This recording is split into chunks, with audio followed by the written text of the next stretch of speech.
At my sister-in-law's extravagant wedding, my mother laughed into the microphone and told 200 guests that I was not married but I was good for a check.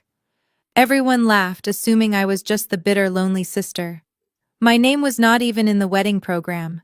So I stood up, took the microphone from her hands, and canceled the entire reception right in front of them. My name is Lauren. I am 34 years old, and somehow still untangling myself from a family that only saw me as a walking bank account. As the quiet founder of a highly successful private equity firm, I built my wealth in the shadows far away from their toxic expectations. I escaped their control years ago, but I still maintained occasional contact out of a misplaced sense of duty. Before I continue this story, let me know where you are watching from in the comments below. Hit like and subscribe if you have ever had to stand up to family who underestimated your worth. Growing up in a wealthy suburb, my brother Ryan was always the golden child while I was the invisible workhorse. Fast forward to last Saturday night, inside the grand ballroom of the city's most expensive luxury hotel. The crystal chandeliers sparkled above towering floral arrangements of imported white roses. I had quietly paid $120,000 to save this wedding after Ryan completely ruined his budget on terrible investments. I sat at a small corner table sipping my sparkling water, watching his beautiful new bride Jasmine glowing in her custom designer gown. Jasmine is a stunning African-American woman who always made sure I knew my place. She constantly treated me like the pathetic spinster sister who should be grateful just to be allowed in her presence. The massive room grew quiet as my mother Brenda tapped her champagne glass and walked up to the stage. She took the microphone, wiping a perfectly timed fake tear from her eye. She spent 5 solid minutes praising Jasmine, calling her the beautiful daughter she always wanted and the perfect addition to our flawless family. Then her eyes locked onto my table in the dimly lit corner. A cruel, familiar smirk spread across her face. She leaned closely into the microphone. "You know, everyone, let us give a special round of applause for Lauren down there. She might not have a husband, and Lord knows she is not getting any younger, but at least she is a very good ATM for the family." The entire ballroom erupted in loud laughter. 200 elegant guests, including Jasmine's entire extended family, turned to look at me with a mix of pity and pure amusement. I looked down at the expensive gold foil wedding program resting on my table. My name was not printed anywhere inside it. There was no special thanks and no sister of the groom title. I was just a punchline for them to enjoy. My mother stood there on the stage, basking in the cruel laughter, expecting me to shrink down in my seat and cry. She expected me to swallow the deep humiliation, because that is exactly what I had done my entire life. She had absolutely no idea that the woman sitting quietly at that table was no longer the frightened little girl she raised. I placed my linen napkin on the table, stood up, and smoothed out my dress. I sat perfectly still as the cruel laughter echoed around the grand ballroom. My fingers tightened around the stem of my crystal water glass so hard I thought the glass might actually shatter in my hand. I looked down again at the heavy cream-colored paper of the wedding program resting next to my dinner plate. There were 2 full pages dedicated to thanking important family members. They thanked Jasmine's parents for their endless love. They thanked my mother Brenda for her unwavering support. They even included a special written tribute to Ryan's golden retriever. But my name was nowhere to be found. It was as if I simply did not exist.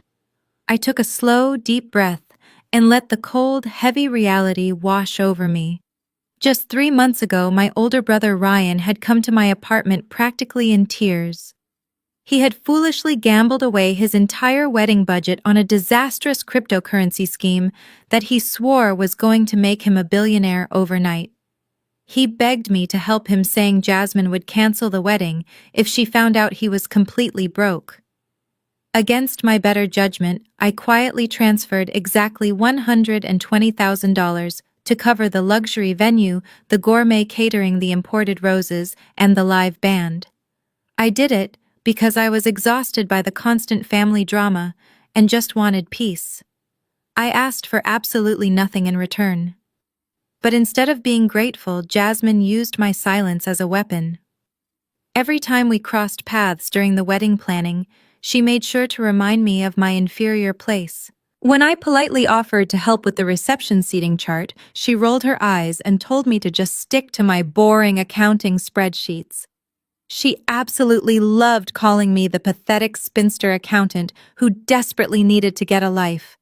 She had completely convinced herself that I was just a sad, lonely woman counting pennies in a tiny cubicle somewhere. She had no idea that my private equity firm had recently acquired the massive commercial plaza where she worked as a junior marketing assistant. Ryan never told his bride where the wedding money actually came from. He proudly let her believe he had suddenly hit it big on a brilliant secret investment. And my mother was more than happy to play along with the ridiculous lie because admitting her golden boy was a financial failure would destroy her perfect social image. So there I was, sitting quietly at a dark table in the back corner, literally paying for the exact microphone my mother was currently using to publicly humiliate me. The loud laughter in the room finally started to die down, but my mother was still grinning from the stage, eagerly waiting for my reaction. She fully expected me to look down in total shame and quietly accept the abuse like I always did. Instead, I slowly released my tight grip on the water glass. I picked up my silk clutch from the empty chair next to me and stood up straight. The time for keeping the peace was officially over. The heavy silence in the room was deafening as I pushed my chair back and stepped away from my lonely corner table. Every single pair of eyes watched my every move.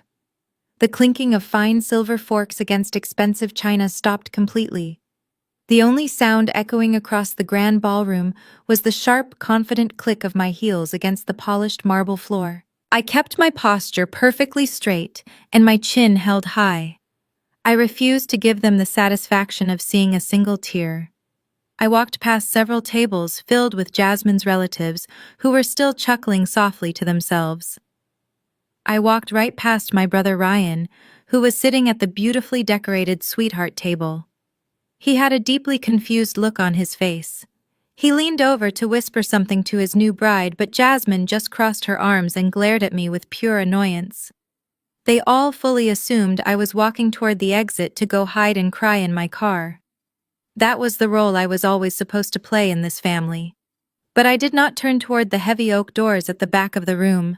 Instead, I walked directly toward the brightly illuminated stage where my mother was still standing.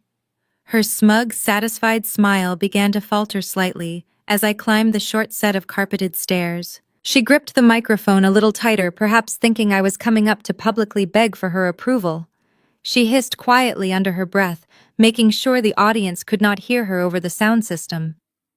She ordered me to go sit back down right now before I embarrassed myself and ruined my brother's special day.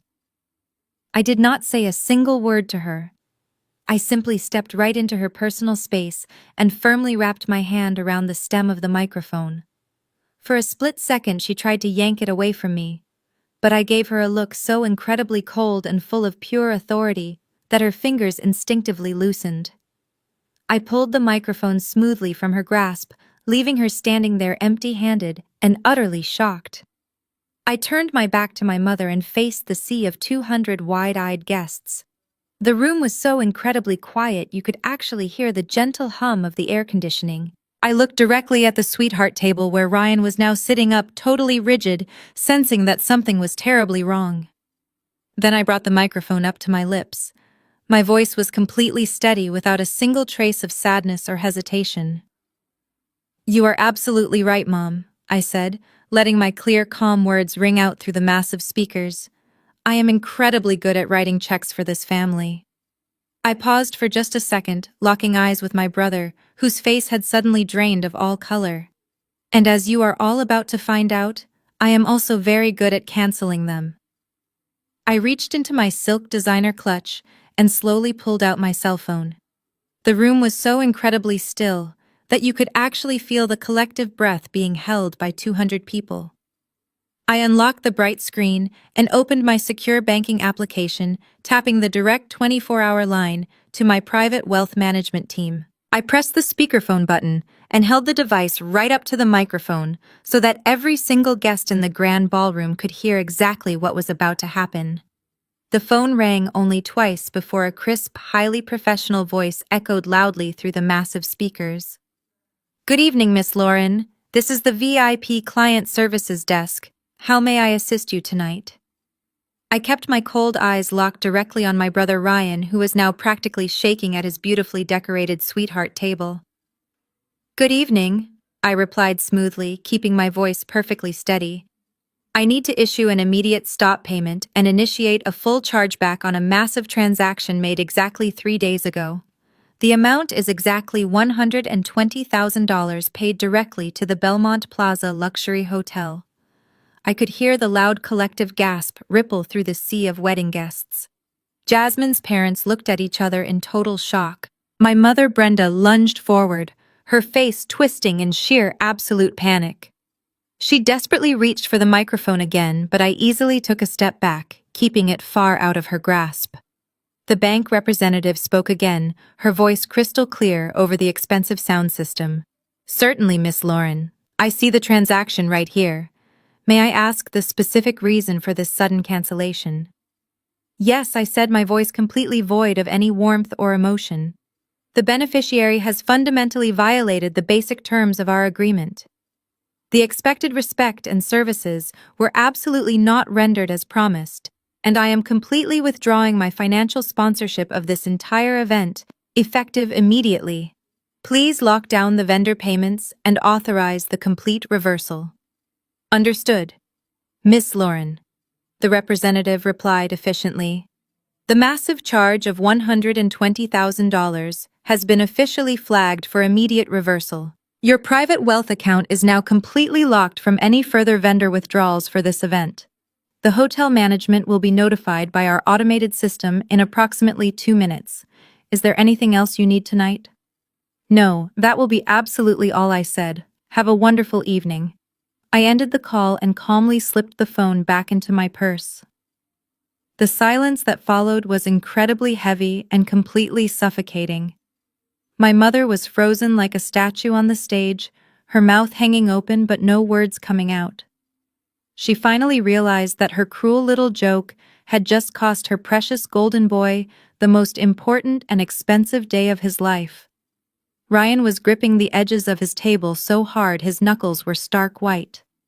Jasmine looked absolutely furious, her eyes darting between Ryan and me, clearly trying to figure out how the boring spinster sister had the ultimate power to instantly destroy her perfect luxury wedding. I looked at my mother one last time. "You wanted everyone to know I was just the family bank," I said quietly into the microphone. "Well, consider your account permanently closed." I set the heavy microphone down on the wooden podium. I turned around and slowly walked down the stage stairs, leaving them all to deal with the massive financial disaster they had just brought upon themselves. As I walked gracefully back down the carpeted steps, my heels clicked against the floor, but that was the only sound in the entire ballroom. Then, out of the corner of my eye, I saw David, the senior event manager for the hotel. He was a tall, distinguished man who had been hovering near the kitchen doors all evening, ensuring everything was perfect. Suddenly, his hand flew up to the small radio earpiece tucked discreetly behind his right ear. I watched his professional smile completely vanish. It was instantly replaced by a look of sheer panic and immediate urgency. The automated cancellation alert from my wealth management firm had officially hit their system. David briskly stepped out from the shadows and marched directly toward the stage. He did not even look at my mother, who was still standing there paralyzed with absolute shock. Instead, he looked up at the balcony where the expensive 12-piece string orchestra was preparing to play the first dance song. David crossed his arms and gave them a sharp slashing motion across his throat.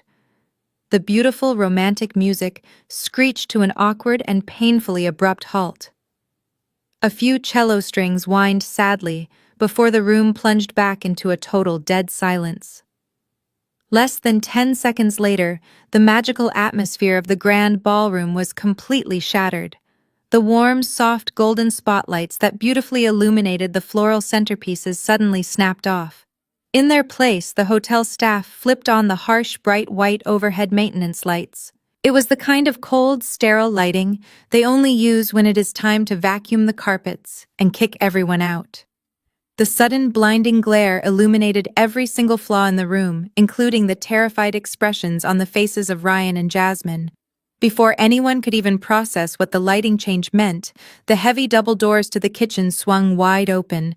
A small army of waiters and waitresses marched out in perfect unison. But they were not carrying the expensive main course that Ryan had bragged so much about to his friends. Instead, they began rapidly swarming the guest tables with large plastic clearing tubs. "Excuse us, ladies and gentlemen," the waitstaff murmured quietly but firmly as they began snatching up the half-eaten appetizers and the expensive crystal champagne flutes right out of the guests' hands.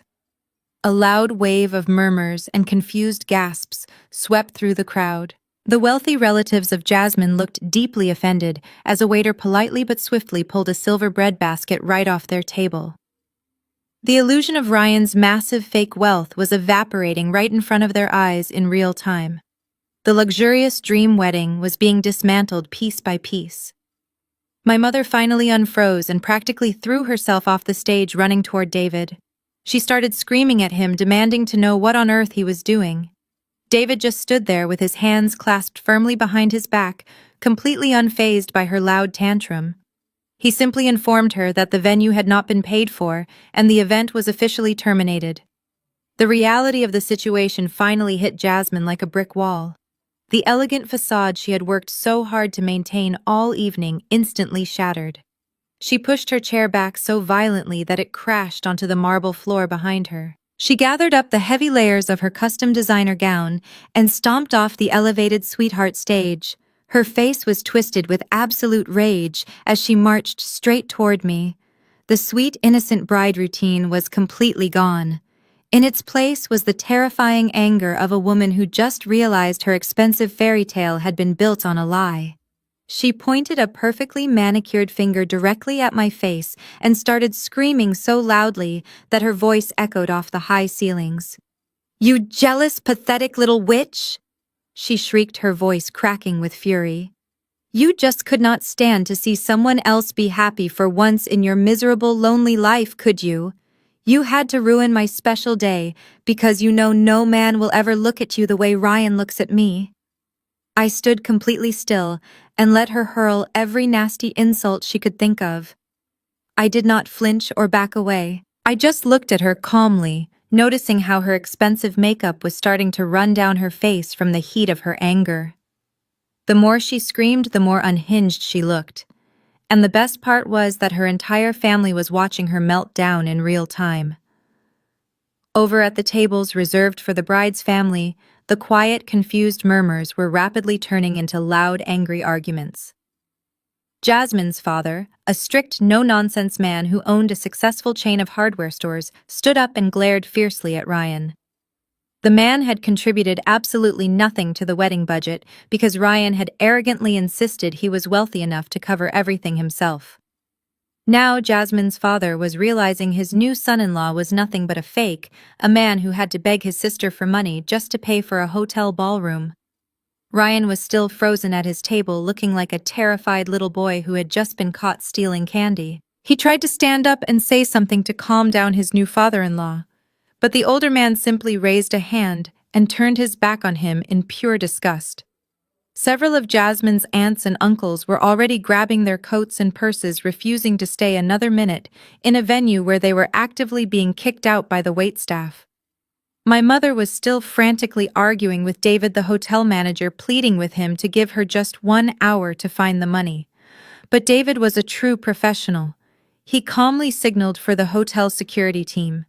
4 large men in dark suits stepped into the room and began politely but firmly directing the angry, confused guests toward the exit doors. The grand, luxurious wedding I had paid for was now officially dead. The string quartet had packed their instruments. The champagne was gone. The only thing left was the harsh glare of the overhead lights and the reality of Ryan's massive financial failure. I turned around and began walking toward the lobby doors, leaving the screaming bride and my terrified family behind me. I pushed through the heavy glass doors of the hotel lobby and stepped out into the cool, crisp night air. The valet immediately recognized me and signaled for my vehicle to be brought around. I stood under the massive glowing awning, taking a deep breath for the first time all evening. My sleek black luxury sedan pulled up smoothly to the curb.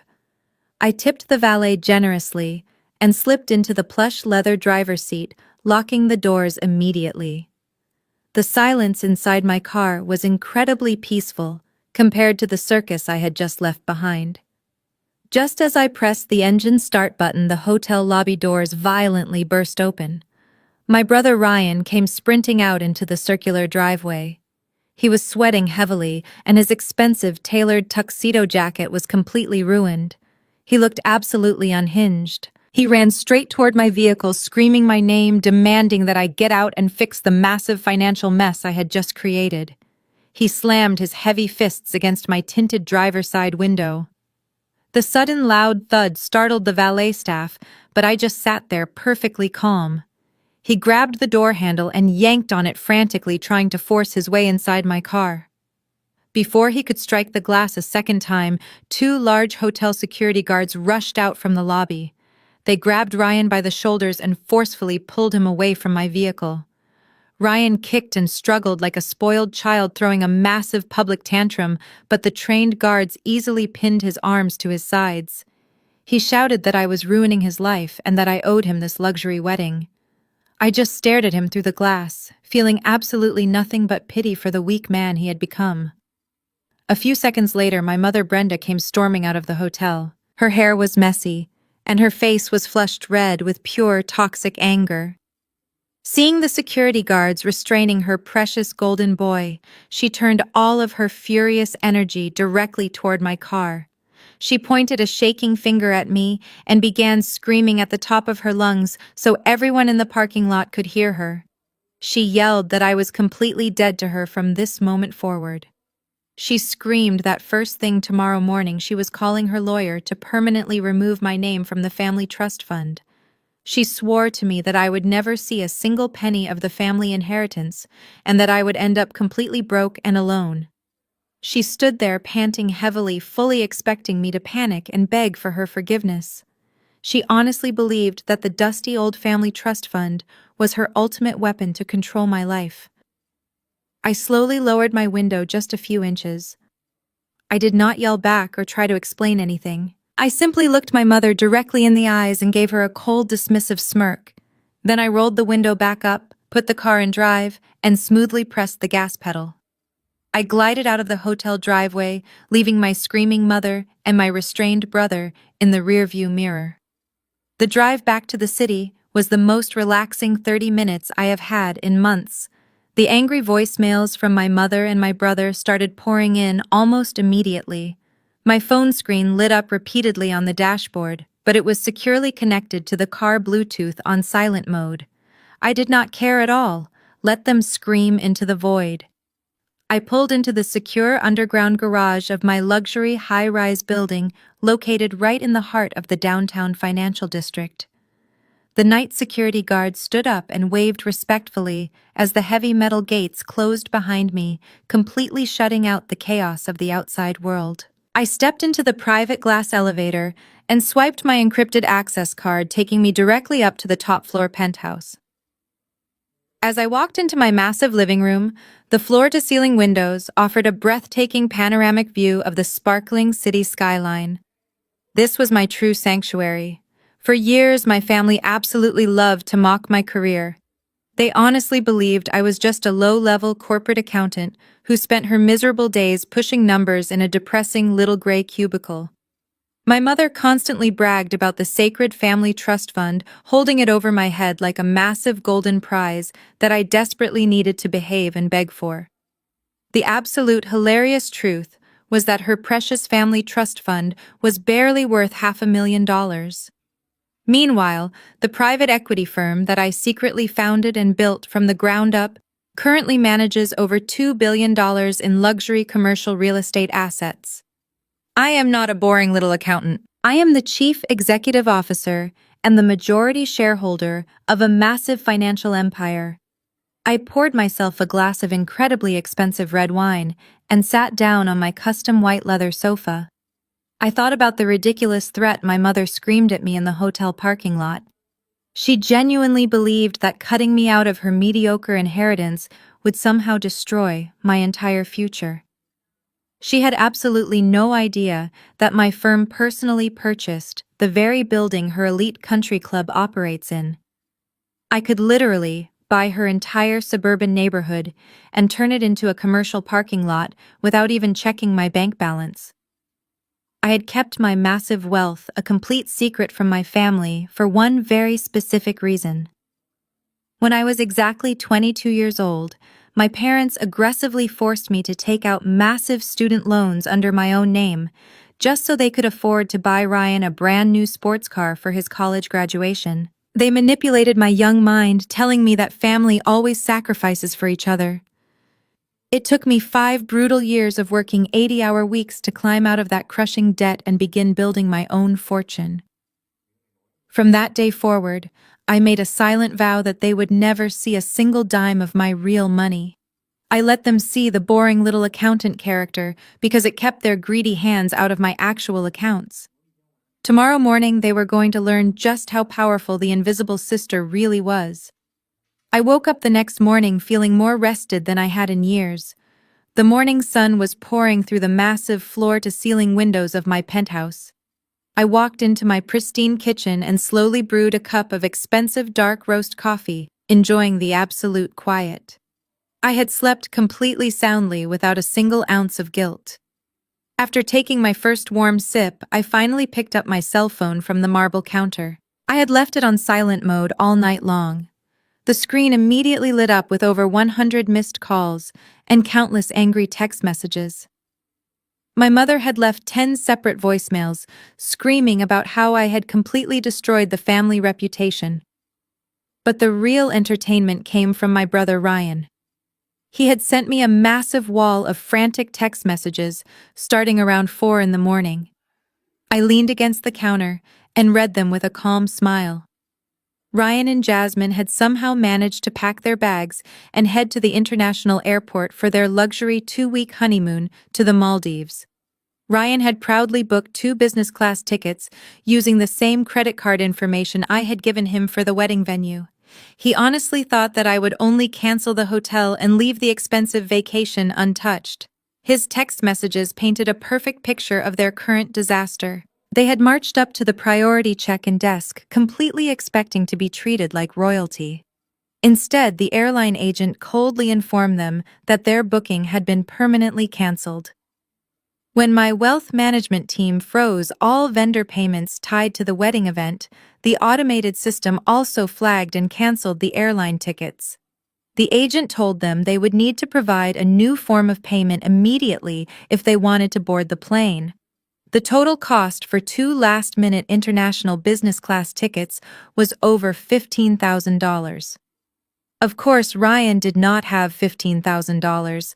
His bank accounts were completely drained from his failed cryptocurrency investments. According to his furious text messages, Jasmine had thrown a massive screaming fit right in the middle of the busy terminal. She demanded that Ryan fix the problem and buy the tickets, but his credit cards were all declined at the counter. They were forced to drag their heavy, expensive luggage away from the desk, while hundreds of other travelers watched them in total embarrassment. Jasmine was currently sitting on the airport floor, refusing to speak to him. Ryan was begging me to quickly unfreeze the card just so they could get on the plane and save their honeymoon. He promised he would pay me back someday. I took another slow sip of my coffee. I did not reply to a single message. I simply deleted the entire conversation and walked over to enjoy the beautiful morning view of the city. They were finally learning the true cost of their arrogance. Dui day là nôi dung kit ban tiếp theo. Phân đoạn 10 bang tiếng Anh được tối ưu hoàn toàn cho dòng đọc AI không chứa dấu câu đặc biệt và bám sát mạch truyền ban yêu cầu. Around 10 o'clock that morning, my secure building intercom gently chimed. It was Thomas, the head concierge at the front desk of my luxury high-rise. His usually calm and professional voice sounded incredibly strained. He informed me that my brother and his new wife had just stormed into the elegant lobby, dragging their heavy luggage behind them. They had apparently taken a very expensive cab ride all the way back from the airport after being denied their flights. Now, they were currently screaming at the building security staff, demanding to be let up to my private penthouse. I walked over to the smart security monitor mounted on my wall and pulled up the live high-definition camera feed from the main lobby. The sight was absolutely pathetic. Ryan was pacing back and forth across the polished marble floor, furiously kicking his own expensive leather suitcase. Jasmine was leaning against the reception desk, looking completely disheveled. Her designer travel outfit was heavily wrinkled, and her makeup was totally ruined from her massive temper tantrum at the airport terminal. I pressed the intercom button and calmly instructed Thomas to deny them entry under any circumstances. I told him that if they refused to leave the private premises immediately, he was fully authorized to call the city police and have them escorted out for trespassing. But Jasmine was not going to give up that easily.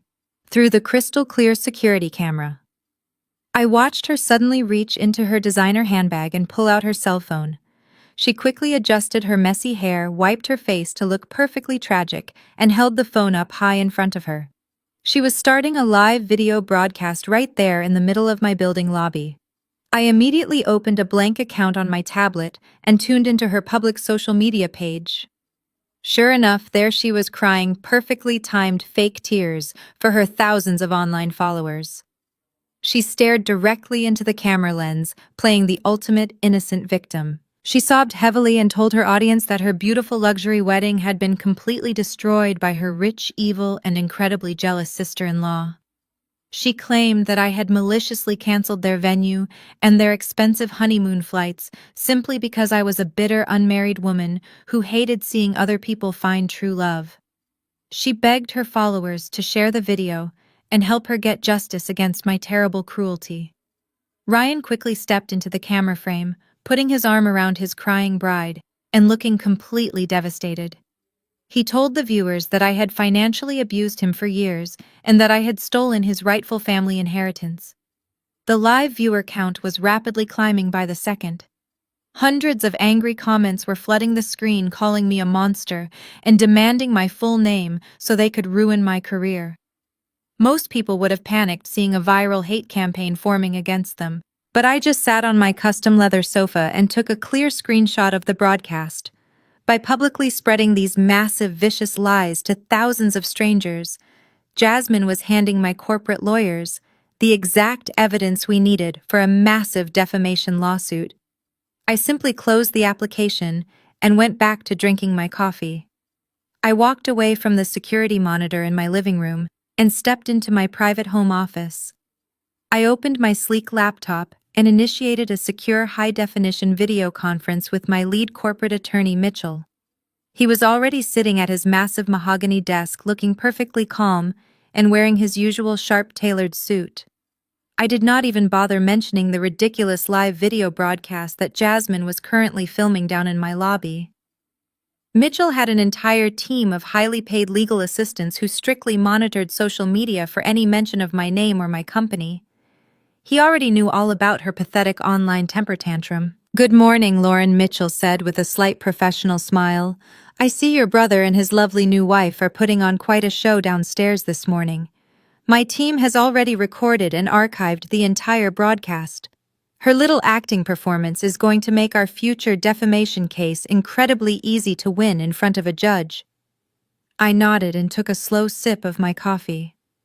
"Let them cry for the internet," I said, keeping my voice completely relaxed. "I want to talk about the primary asset right now. Do we have the paperwork ready to execute?" Mitchell adjusted his glasses and pulled a thick physical file folder to the center of his desk. He opened it and carefully took out a single piece of heavy paper.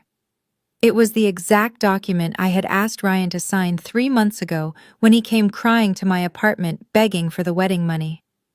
At the time, Ryan was so desperate for the cash that he did not even bother to read a single line of the fine print. I had casually told him it was just a standard internal tax form that my boring accounting department needed to legally transfer such a massive amount of money to a family member. Because he firmly believed I was just a lowly corporate worker pushing papers all day, he grabbed a pen and scribbled his name at the bottom without asking a single question. He was so eager to take my money and play the wealthy bachelor that he completely ignored the basic rules of finance. But it was not a standard tax form at all. Mitchell tapped his expensive fountain pen against the signed paper. "This is a fully executed and legally binding secured promissory note," Mitchell explained, his voice dripping with professional satisfaction. "By signing this document, your brother officially agreed that the $120,000 was absolutely not a family gift. It was a strict personal loan. And more importantly, he agreed to extremely specific repayment terms.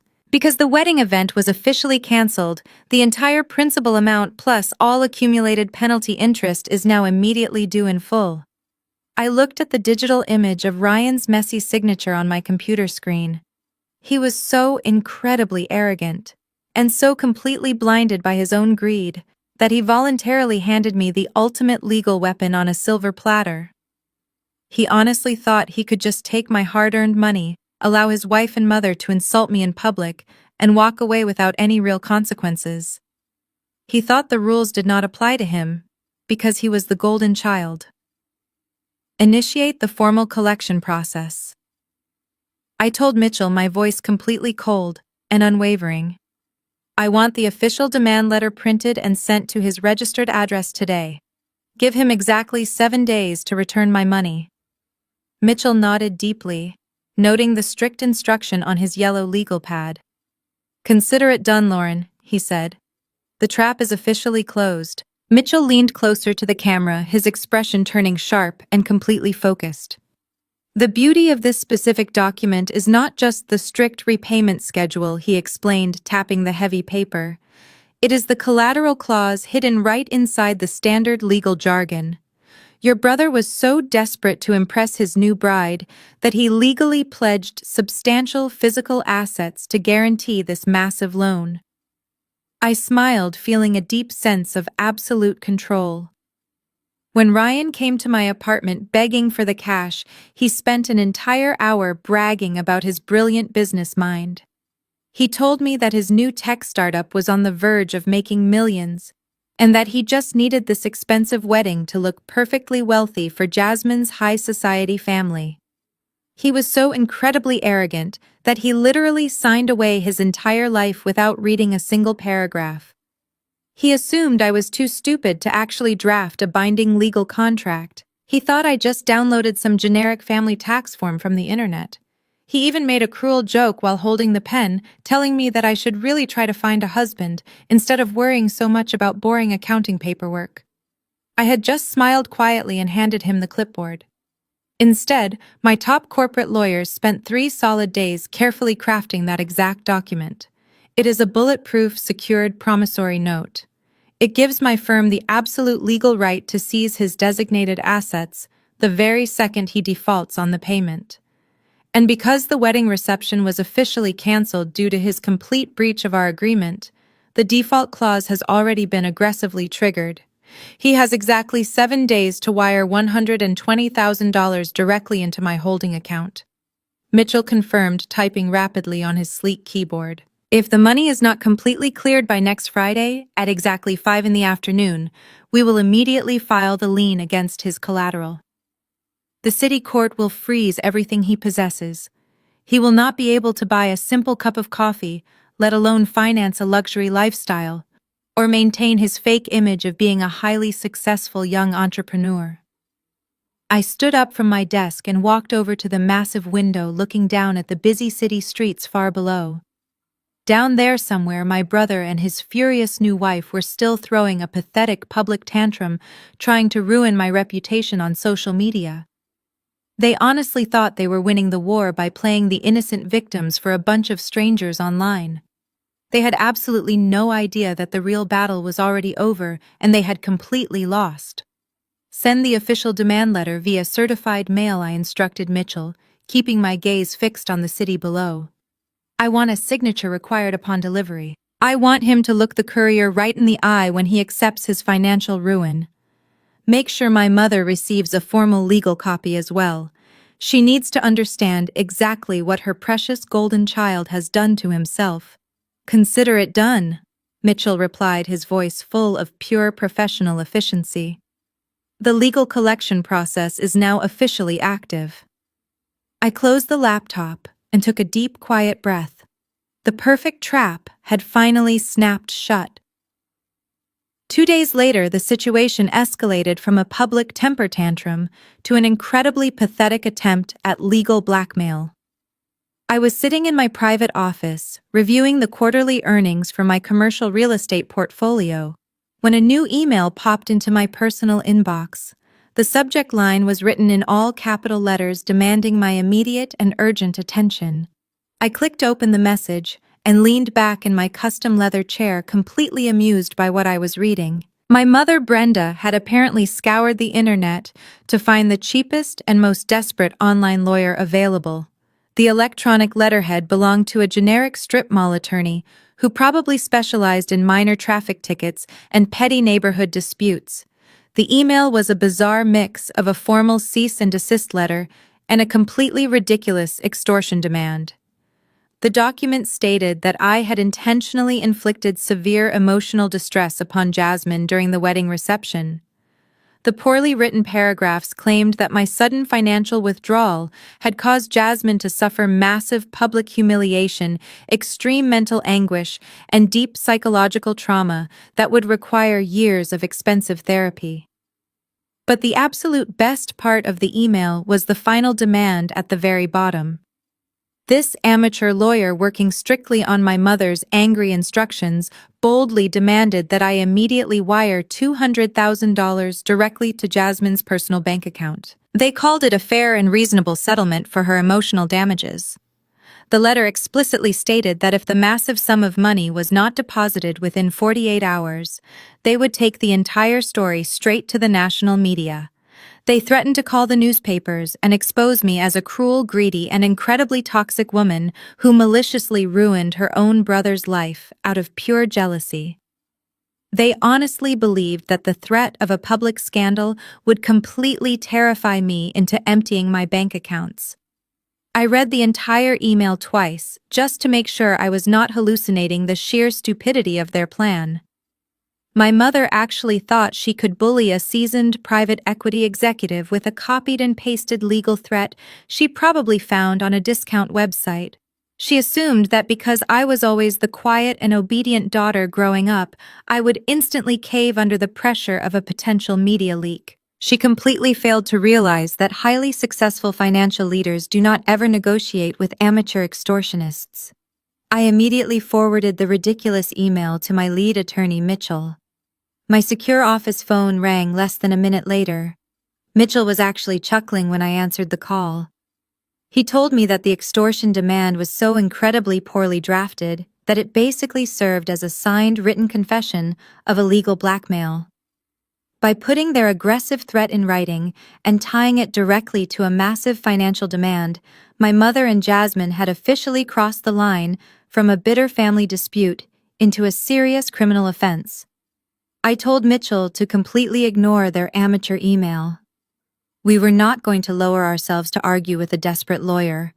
We were simply going to let the countdown clock on Ryan's massive loan continue to tick down toward zero. They thought they were holding all the cards, but the real legal hammer was about to drop on them very soon. By noon the next day, the ridiculous video Jasmine recorded in my lobby had completely exploded across the internet. I was sitting at my desk reviewing an acquisition contract when my secure phone buzzed with a message from Mitchell. He had sent me a direct link to the social media platform. Jasmine's pathetic crying performance had somehow been picked up by a massive gossip account, and the video was currently sitting at over 3 million views. The comment section was an absolute nightmare of angry strangers demanding justice for the poor, innocent bride. They were calling me a jealous, evil corporate monster who hated seeing true love succeed. Some internet detectives had already started trying to dig up my personal information to figure out where I worked so they could try to get me fired. They had absolutely no idea that I literally owned the entire company, and there was no manager they could complain to.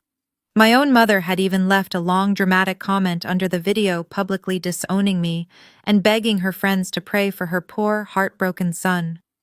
Just as I finished reading my mother's embarrassing comment, my personal cell phone lit up on the desk.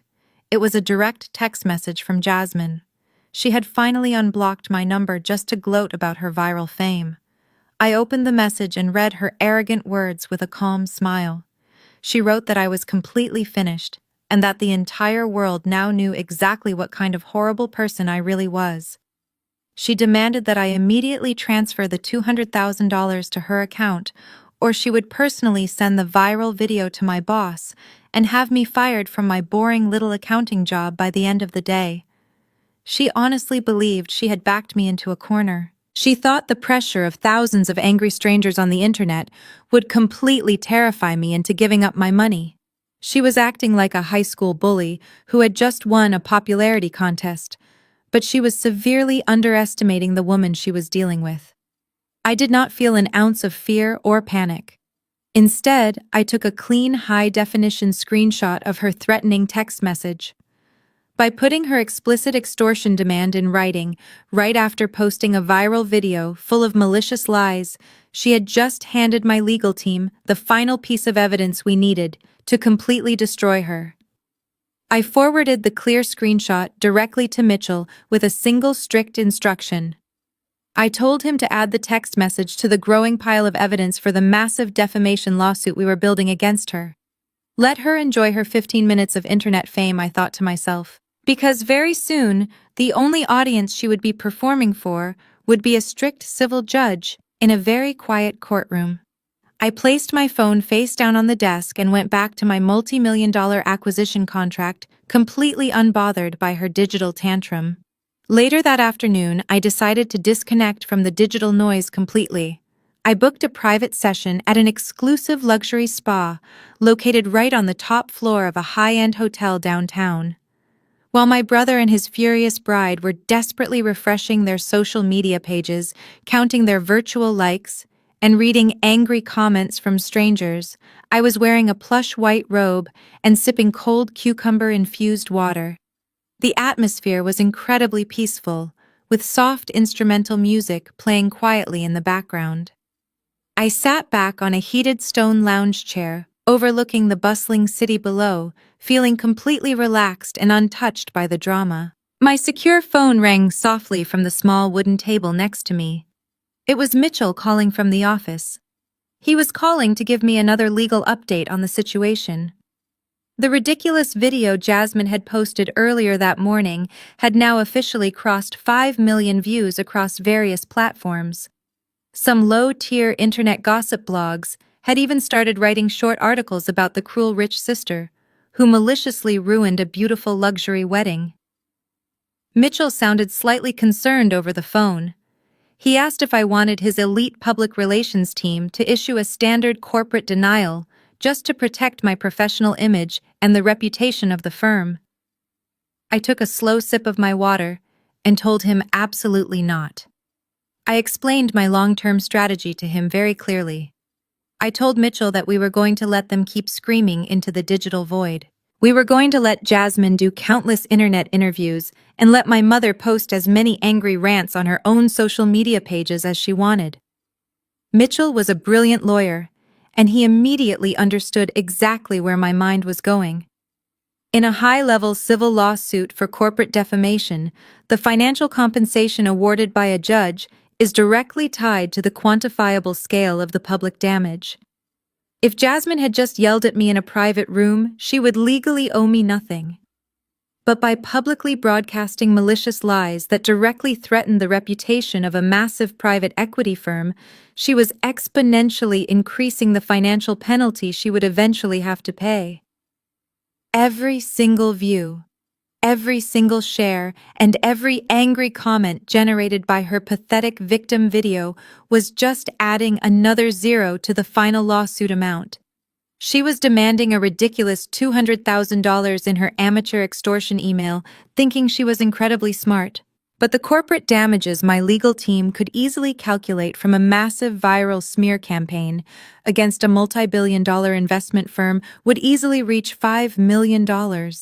She was literally digging her own financial grave and proudly live-streaming the entire process to the whole world. She was the absolute perfect prey. I told Mitchell to simply continue archiving every single public post, every threatening email, and every single text message they sent us. We were not going to interrupt our enemies while they were busy destroying themselves. I ended the phone call and closed my eyes, letting the soft, warm air of the spa wash over me. I had exactly 5 days left until Ryan's massive secured loan officially defaulted. Until then, I was going to enjoy every single peaceful minute of my day. Exactly 24 hours after Jasmine's ridiculous extortion email arrived, the official legal response from my firm was physically delivered. I did not send an angry email or a text message. Real Power does not argue over the internet. Real Power uses a licensed process server wearing a sharp suit, knocking firmly on your front door. According to the detailed report I received from Mitchell later that afternoon, the delivery was absolutely flawless. Ryan and Jasmine were currently staying at an overpriced luxury apartment they could barely afford. At exactly 2 in the afternoon, a loud, firm knock echoed through their hallway. Ryan opened the door wearing expensive silk pajamas, looking completely exhausted from staying up all night reading his own social media comments. The professional courier asked to confirm his legal identity. Ryan proudly stated his full name, probably expecting a fan or a delivery of free gifts from his brand new internet followers. Instead, the man simply handed him a thick, heavy envelope sealed with the official gold foil crest of Mitchell's elite corporate law firm and walked away without saying another word. Ryan tore open the heavy envelope right there in the open doorway. He probably thought it was a desperate legal settlement offer from me begging for his forgiveness to save my career. But what he pulled out was a formal demand for immediate payment. The legal document was printed on thick premium paper and drafted with cold, terrifying precision. The letter clearly stated that due to his explicit breach of the secured promissory note, the entire principal balance of $120,000 was now completely due.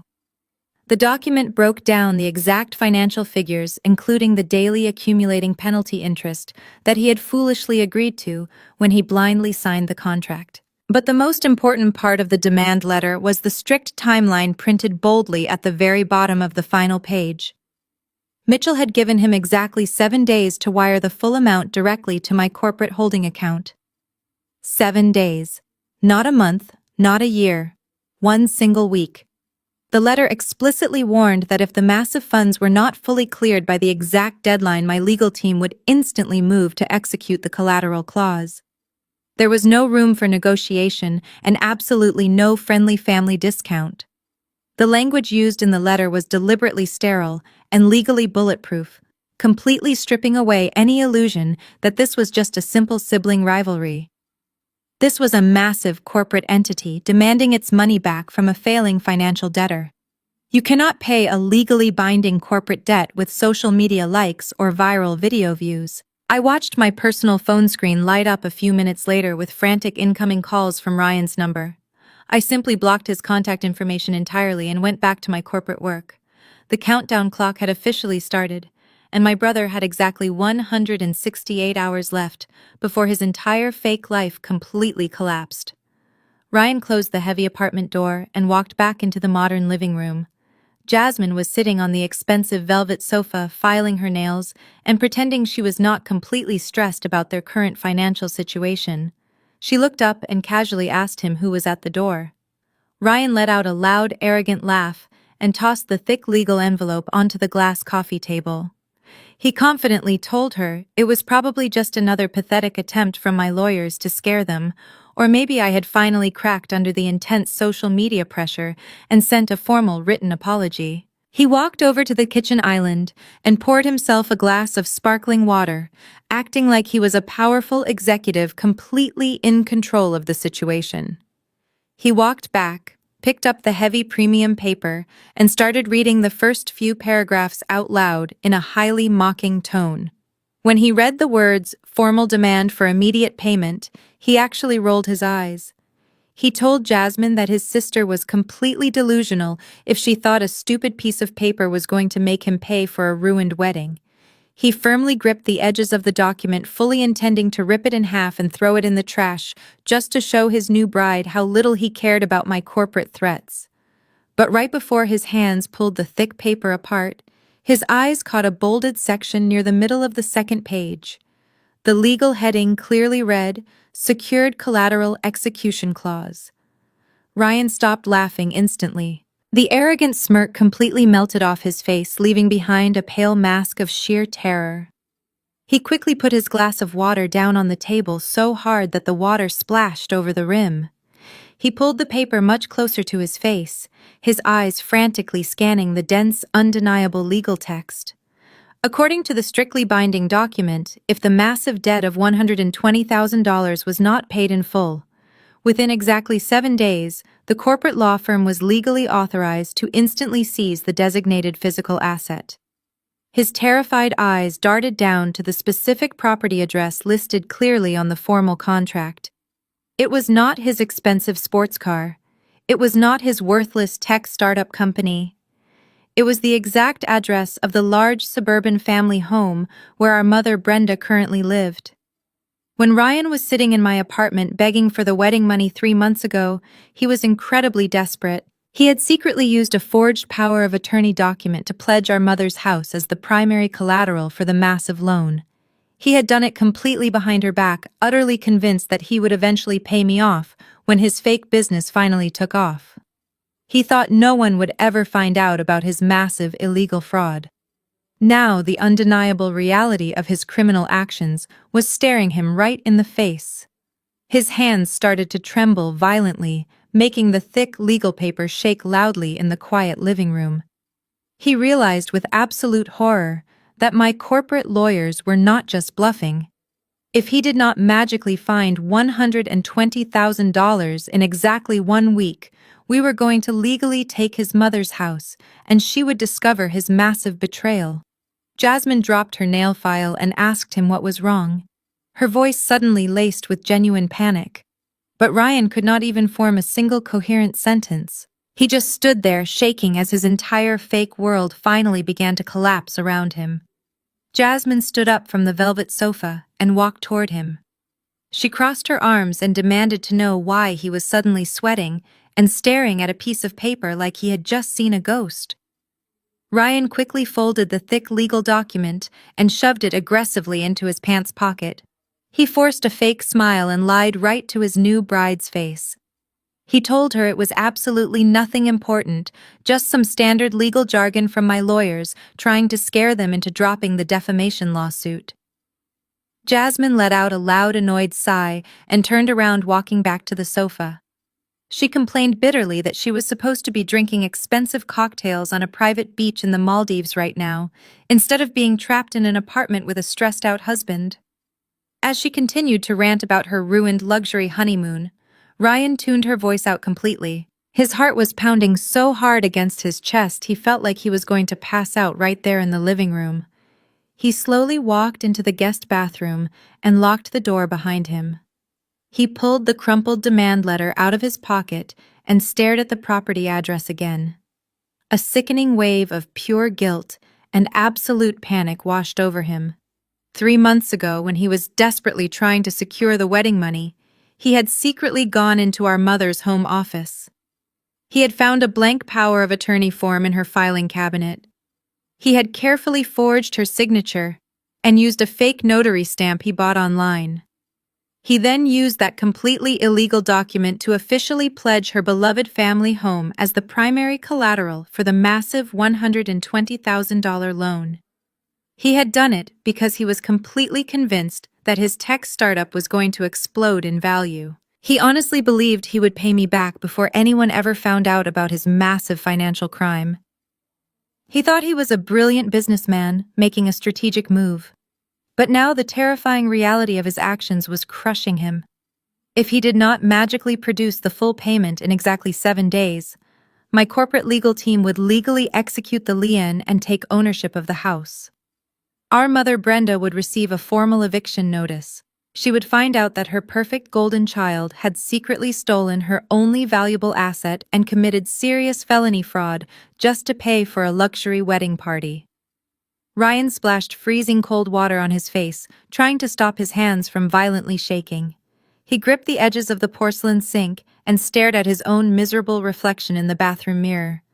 He was supposed to be a highly successful tech chief executive officer. He had spent years meticulously building an arrogant fake persona completely fueled by our mother's endless praise. But looking into his own terrified eyes, he finally saw the pathetic truth. He was nothing but a fraud who had literally stolen the roof over his own mother's head just to impress a woman who only loved him for his imaginary bank account. He could not tell Jasmine the truth under any circumstances. She had already thrown a massive public tantrum over the cancelled flights. If she found out she had married a broke criminal who forged legal documents, she would instantly file for a highly publicized divorce. And he absolutely could not confess this massive crime to our mother Brenda.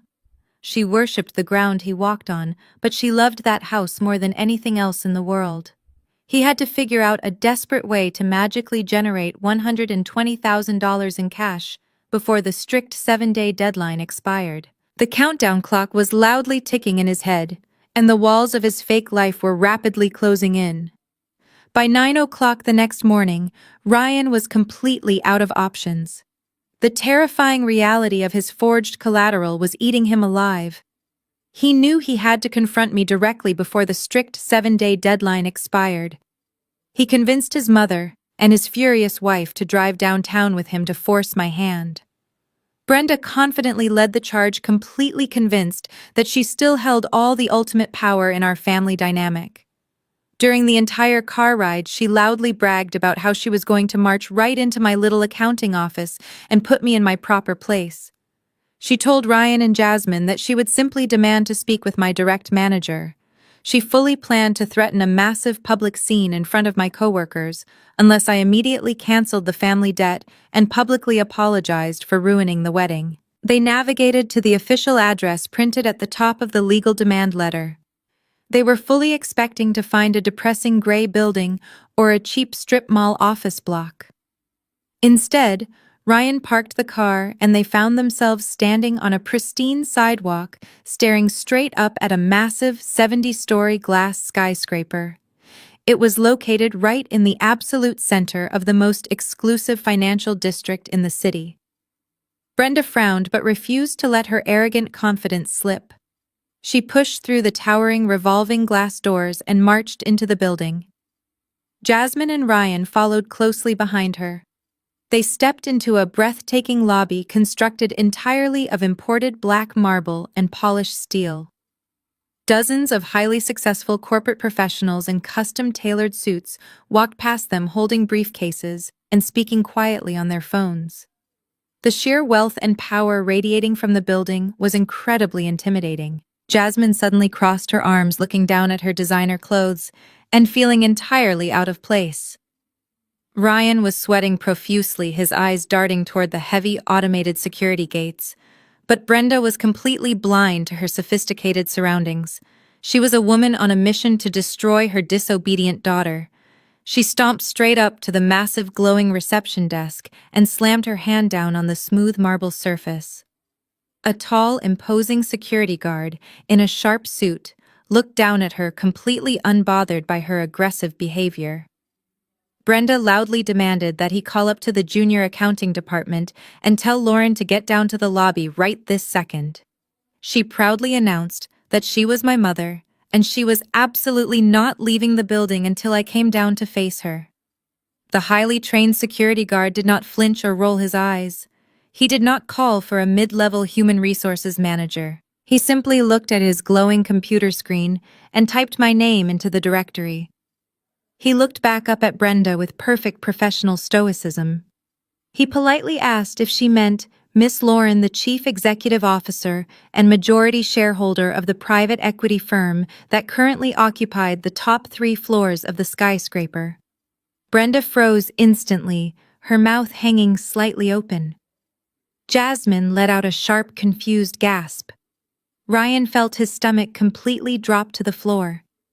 The guard calmly picked up his secure phone to announce their arrival to my private executive's suite. The heavy steel doors of the private executive elevator slid open with a soft chime. Brenda stepped out first, completely expecting to find a miserable little accounting department filled with gray cubicles and cheap fluorescent lighting. Instead, she walked directly into a massive glass-walled reception area that looked like something out of a billionaire lifestyle magazine. The floors were polished white marble, and the walls were decorated with expensive modern art. A team of highly dressed executive assistants sat behind a sleek curved desk working quietly on high-end computers. Jasmine walked out of the elevator next, and her breath completely caught in her throat. She recognized the sheer wealth of the environment immediately.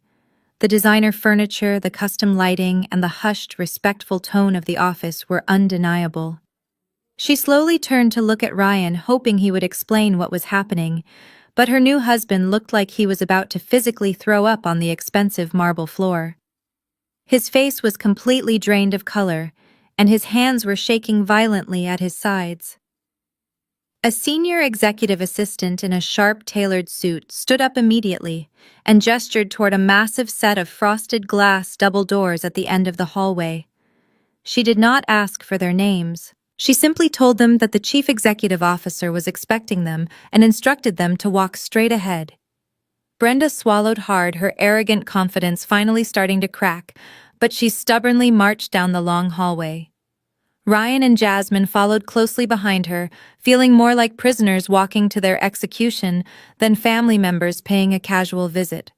As they walked past several open-glass meeting rooms, highly paid financial analysts and corporate directors looked up from their documents. They saw the 3 messy, panicked visitors, but said absolutely nothing. Suddenly, a senior vice president walked out of a side office holding a thick portfolio. He looked directly past Brenda and nodded respectfully toward the large double doors at the end of the hall. "Good morning, boss," the man said clearly and respectfully to the person sitting inside. Brenda pushed the heavy glass doors open and stepped into the corner executive suite. The room was larger than her entire suburban house. It featured massive floor-to-ceiling windows offering a breathtaking view of the entire city skyline. And sitting right in the center of the room behind an enormous custom mahogany desk was me. I was wearing a pristine white designer suit, leaning back in my leather chair with my hands resting calmly on the polished wood. My mother froze completely dead in her tracks. Her jaw literally dropped open as her eyes frantically scanned the luxurious room and then locked onto my face. She tried to speak, but absolutely no sound came out of her mouth. Jasmine stepped into the room behind her and immediately felt a cold, terrifying chill run down her spine. The pathetic spinster sister she had relentlessly mocked and humiliated was not an accountant. She was sitting in the chairman's seat of a multi-billion-dollar financial empire looking down at them like they were nothing more than an annoying insect on her shoe. Jasmine finally realized with absolute horror that she had picked a fight with a woman who could destroy her entire life with a single phone call. The heavy glass doors closed behind them, creating a completely soundproof seal against the busy office outside. The massive executive suite was perfectly quiet, except for the ragged, panicked breathing coming from my brother Ryan. My mother Brenda stood completely frozen in the center of the luxurious room for a few long seconds. Her eyes desperately darted around, taking in the expensive modern art, the custom designer furniture, and the breathtaking panoramic view of the city skyline. She looked back at me sitting calmly in the massive leather chairman's seat, and her brain simply could not process the reality of the situation. Instead of realizing she was completely outmatched, Brenda stubbornly fell back on the only tactic she knew.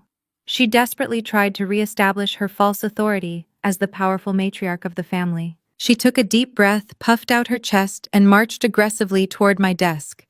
She slammed her hand down hard on the polished mahogany wood. The loud sound echoed sharply across the room, but I did not even blink. She pointed a shaking finger directly at my face and ordered me to stop this ridiculous little legal prank right this second. She raised her voice loudly, acting like I was still a terrified teenager living under her roof. She demanded that I immediately call my lawyers and cancel the completely fake $120,000 debt. She then pointed back at Jasmine, who was standing nervously near the door, and ordered me to issue a formal public apology on the internet for ruining her perfect wedding day. Brenda leaned over my desk, trying to look as intimidating as possible, and offered me what she genuinely believed was an incredibly generous deal. She told me that if I dropped the lawsuit and gave them the money, she would graciously allow me to come back into the family. She promised to forget all about my terrible behavior and let me attend family dinners again. She actually thought the privilege of being her daughter was worth giving up a massive financial asset. She honestly believed I was still starving for her toxic validation and that I would happily surrender just to hear her say she loved me. Jasmine started to regain a tiny bit of her arrogant confidence, seeing my mother take charge. She stepped forward and loudly agreed, demanding that I also pay for her ruined honeymoon as compensation for her emotional distress. Ryan remained completely silent, standing rigidly in the corner of the room, with sweat pouring down his face. He knew the debt was real, and he knew exactly what asset he had illegally pledged to secure it. He was too terrified to speak up and stop his mother and his wife from making the situation infinitely worse. I sat perfectly still and let them finish their completely delusional demands. I did not raise my voice or show a single ounce of anger. I slowly stood up from my executive chair and walked around the massive desk until I was standing directly in front of my mother. I looked down at her with absolutely zero emotion in my eyes. I spoke in a quiet, freezing cold voice that made her instantly step back. I told her she was no longer in her tiny suburban kitchen where her screaming actually mattered. I told her she was standing in my corporate headquarters and the legal demand letter she received was absolutely not a prank. I did not waste a single breath arguing with her delusional demands. Instead, I casually reached across my polished mahogany desk and picked up a small silver remote control. I pressed a single button, and the heavy automated blackout blinds silently descended over the massive floor-to-ceiling windows, plunging the executive suite into near-total darkness. A large high-definition projector screen smoothly dropped down from the ceiling right behind my desk. My mother stopped mid-sentence, her angry expression quickly fading into deep confusion. Jasmine took another nervous step back toward the heavy glass doors. Ryan just stared at the blank white screen, his eyes wide with a sudden terrifying realization that I was always 10 steps ahead of them. I pressed another button on the remote, and a crystal-clear video began playing on the massive screen. The hidden camera footage was recorded exactly 1 month ago, right inside my mother's own suburban living room. I had quietly installed top-tier security cameras in her house a few years ago to protect the property because she lived alone. She completely forgot they were even there, but they recorded every single word spoken in that room. On the massive screen, my mother Brenda and my new sister-in-law Jasmine were sitting comfortably on the floral sofa, casually sipping hot tea. The audio quality was absolutely flawless, echoing loudly through the silent executive suite. On the video, Jasmine was laughing mockingly. She clearly stated that Ryan was incredibly gullible and completely desperate for female attention, making him the absolute perfect easy target for a quick marriage. She bragged about how easy it was to convince him to spend massive amounts of money on her luxury lifestyle. But the video quickly got much worse. My mother leaned forward on the sofa and smiled wickedly at Jasmine. She told Jasmine to just play the perfect loving wife for a few more months until they could secure full access to my private bank accounts. My mother then laid out her ultimate terrifying plan. She calmly explained that because I was a single unmarried woman who worked long, stressful hours, they could easily fabricate a fake medical history. She wanted to hire a corrupt private doctor to officially declare me mentally unstable and legally unfit to manage my own finances. Brenda excitedly told Jasmine that once I was locked away in a private mental institution, they would gain total legal conservatorship over my entire financial empire. They planned to completely drain my private equity firm, sell off all my massive commercial real estate assets, and split the massive fortune between themselves, leaving Ryan completely in the dark. The video ended, and the heavy blackout blinds slowly rose, letting the bright city sunlight back into the room. The silence in my office was absolute. Ryan stood frozen in the corner, staring at his beloved mother and his beautiful new wife. The two women who claimed to love him more than anything else in the world had just been completely exposed as ruthless predators planning to steal his sister's fortune and leave him with absolutely nothing. Jasmine was shaking uncontrollably, and my mother looked like she was about to physically collapse. The heavy silence in the office was finally broken by the sound of Ryan taking a shaky, breathless step forward. He slowly turned his head away from the blank projector screen and looked directly at the two women he had trusted more than anyone else in the world. His eyes were wide with a mix of absolute heartbreak and sheer terror. He looked at his mother Brenda, the woman who had spent his entire life telling him he was a golden child destined for greatness. Then he looked at Jasmine, the beautiful bride who had whispered promises of true love and a perfect future together. Ryan asked them in a broken, completely hollow voice if the video was real. He asked if their entire relationship and the wedding had just been a massive, calculated setup to steal his sister's money. Brenda immediately stepped forward, reaching her hands out toward her son. She frantically shook her head and tried to spin the narrative like she always did. She told Ryan that the video was taken completely out of context and that she was only trying to protect his future from a selfish, ungrateful sister. But her voice lacked its usual arrogant confidence. She was stammering and sweating profusely, completely unable to look Ryan directly in the eyes. Jasmine, however, reacted entirely differently. The sweet, innocent bride persona she had so carefully maintained for the past year completely evaporated into the cold air of the executive suite. Seeing that she was cornered and that the ultimate source of wealth was actually sitting behind the mahogany desk, Jasmine dropped the act. She looked at Ryan and let out a harsh, cruel laugh. She told him to stop acting like a pathetic victim. She crossed her arms and explicitly stated that she only married him because he constantly bragged about his massive tech startup and his endless bank accounts. She looked Ryan up and down with pure, absolute disgust. She told him that he was nothing but a gullible, arrogant fool who could not even afford to buy his own wedding cake without begging his sister for cash. Jasmine practically spit the words at him, revealing her true nature as a cold, calculating gold digger who had zero romantic feelings for him whatsoever. She loudly declared that she wasted an entire year pretending to care about his boring business ideas just to secure a luxury lifestyle. Ryan took another step back as if he had just been physically struck. His entire fake world was crumbling around him in real time. The brilliant tech executive image he had built was completely destroyed.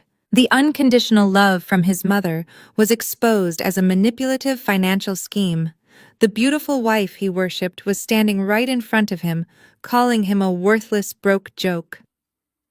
I sat quietly in my leather chair, watching the inevitable destruction of their toxic alliance. They had spent years treating me like absolute garbage, and now they were tearing each other apart right inside my office. Ryan was still staring at Jasmine, completely shattered by her cruel confession, but I was not finished dismantling his fake reality. I reached into my heavy mahogany desk drawer and pulled out a thick black leather folder. I tossed it casually across the polished wood. It slid perfectly across the smooth surface and stopped right in front of him. The gold-embossed letters on the cover spelled out the exact legal name of his tech startup company. Ryan slowly looked down at the folder and then looked back up at me, his eyes full of absolute confusion. He asked me how I managed to get my hands on his highly private corporate financial records. I leaned forward, resting my arms on the desk, looking at him like he was a complete fool. I told him he really needed to start reading the legal documents he signs. I asked him if he remembered the massive angel investment firm that suddenly swooped in and saved his failing startup exactly 3 years ago. The mysterious investment firm that he constantly bragged about to our mother and all of his friends. The firm that provided all the capital so he could buy expensive tailored suits, rent a luxury apartment, and pretend to be a highly successful young chief executive officer. Ryan nodded slowly, his brain still not putting the obvious pieces together. He proudly stated that Apex Global Investments believed in his brilliant vision and funded his entire operation. I smiled a completely cold and merciless smile. I told him that Apex Global Investments was nothing more than a ghost. It was a completely empty shell company created by my own corporate legal team. I told him that I was the mysterious angel investor. I was the silent board member who approved his monthly operating budget.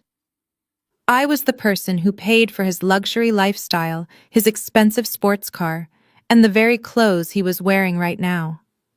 I had quietly funded his pathetic little company for 3 solid years because our mother kept crying to me that he was going to end up homeless if his business failed.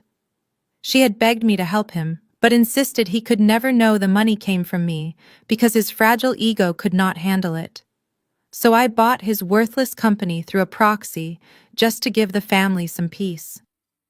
For 3 entire years, I sat at family holiday dinners and listened to him brag endlessly about his brilliant business mind. I listened to my mother proudly compare him to massive tech billionaires while telling me I should really try to be more ambitious like my brother. I watched him buy expensive watches using my money while simultaneously telling me my boring accounting job was a dead end. I paid for his entire fake life while he treated me like absolute garbage. The remaining color completely drained from Ryan's face. His knees actually buckled, and he had to grab the edge of my desk just to stay standing. He looked like he could not breathe. His entire identity as a brilliant self-made entrepreneur was a complete lie funded out of sheer pity by the sister he constantly mocked. Jasmine stared at the black folder, her eyes wide with shock. She realized the husband she just brutally insulted was entirely dependent on the woman sitting behind the desk. Ryan tried to formulate some kind of apology, but his voice completely failed him. The crushing weight of reality finally broke him. He was a complete fraud, and I held every single string. I did not give Ryan any time to process the massive bomb I had just dropped on his fragile ego. I picked up the thick, black leather folder from the polished mahogany desk and flipped it open to the final page. I looked directly into his terrified eyes and delivered the final, fatal blow to his fake tech empire. I told him that as the sole majority investor of Apex Global Investments, I held the absolute legal right to withdraw my financial backing at any given time without providing any prior notice. I informed him that exactly 1 hour before they walked into my building, I had officially signed the executive corporate order to completely dissolve the entire funding structure for his pathetic startup. I had already contacted the primary corporate bank and permanently frozen every single business account tied to his company name. I looked down at my expensive watch and calmly told him that his platinum corporate credit cards were currently declining all over the city. His expensive downtown office lease was officially terminated as of this morning. His tiny staff of 3 people had already been given their generous severance packages by my human resources department, and they were sent home for good. Ryan let out a pathetic, choked gasp that echoed loudly in the quiet executive suite. He reached his hands out and desperately grabbed the edge of my heavy desk, pleading with me to stop. He begged me to reconsider, telling me that he just needed 1 more month to officially launch his new software application. He promised me with tears streaming down his face that he would pay back every single dime he owed me if I just gave him a little more time to succeed. I just sat there looking at him with absolute disgust. I reminded him that his software application was a complete useless joke that had not generated a single dollar of actual profit in 3 entire years. I told him he was absolutely not a brilliant chief executive officer, and he never was. He was just a spoiled, arrogant little boy playing business with his sister's hard-earned money. I told Ryan that his company was officially bankrupt effective immediately. He had absolutely zero financial assets, zero generated revenue, and zero future business prospects. I made sure to outline exactly what this meant for his immediate future. The luxury penthouse apartment he and Jasmine were currently renting was paid directly through the corporate expense account, which meant the landlord would be handing them an eviction notice by the end of the week. The expensive imported sports car he loved showing off to his friends was leased under the company name, and my legal team had already scheduled the physical repossession for tomorrow morning. Jasmine let out a sharp, furious scream. The horrifying reality finally set in that the glamorous, wealthy lifestyle she thought she had successfully secured was completely gone. She was now legally married to a broke, unemployed fraud who had absolutely nothing. She turned to Ryan and started violently shoving his shoulder, calling him a worthless liar and a massive, miserable failure. My mother Brenda covered her face with her trembling hands, completely unable to watch her precious golden child lose everything he had in a matter of seconds. Ryan slowly fell to his knees right there on my expensive office rug, sobbing uncontrollably as the illusion of his perfect life completely shattered into a million unfixable pieces. The sound of Ryan sobbing on my expensive office rug finally snapped my mother out of her frozen state. She dropped her trembling hands from her face and stared at her completely broken golden child. Her shock quickly morphed into absolute explosive rage. She could not accept that her perfect son was a massive financial failure, and she certainly could not accept that her quiet, obedient daughter was the one pulling all the strings. Brenda stomped her foot hard against the floor and marched right up to the edge of my mahogany desk. Her face was flushed dark red, and the veins in her neck were bulging as she prepared to play what she honestly believed was her ultimate trump card. She pointed a furious, shaking finger directly at my face and began screaming at the top of her lungs. She yelled that I was a cold, heartless monster who was completely dead to her from this exact second onward. She loudly declared that I was officially kicked out of the family forever and that I was never allowed to step foot inside her home again. She screamed that she was calling her estate lawyer the very minute she left my building to completely rewrite her last will and testament. She proudly announced to the entire room that she was going to leave her beautiful, beloved suburban house entirely to Ryan, and that I would never inherit a single brick of that precious property. Brenda stood there panting heavily, looking down at me with pure toxic hatred. She honestly expected me to instantly burst into tears and beg for her forgiveness. She thought the terrible threat of losing my childhood home and being permanently exiled from her life would finally break my cold exterior. She truly believed that her old suburban house was a massive grand prize that I desperately wanted to secure for my own future. She thought she was stripping away my last remaining connection to a wealthy legacy. I just leaned back in my custom leather chair and stared at her, feeling absolutely nothing but pure dark amusement. I did not raise my voice or show any sign of fear. I slowly let a cold, mocking smile spread across my face. The absolute hilarious irony of her screaming threat was almost too perfect to be real. She was desperately trying to use that house as a weapon to punish me completely, unaware of what her precious golden boy had secretly done just a few months ago in her own home office. Ryan suddenly stopped crying when he heard her mention the house. His head snapped up and his wet face turned the color of pure white ash. He knew exactly what was about to happen next. He reached a violently shaking hand out toward his mother and weakly begged her to stop talking. He desperately tried to pull her away from my desk, but Brenda angrily shook him off. She proudly repeated her threat, telling Ryan not to worry, because she would make sure he always had a beautiful home to live in, no matter what happened with his company. She looked at him with such fierce maternal love, completely blind to the absolute terror in his eyes.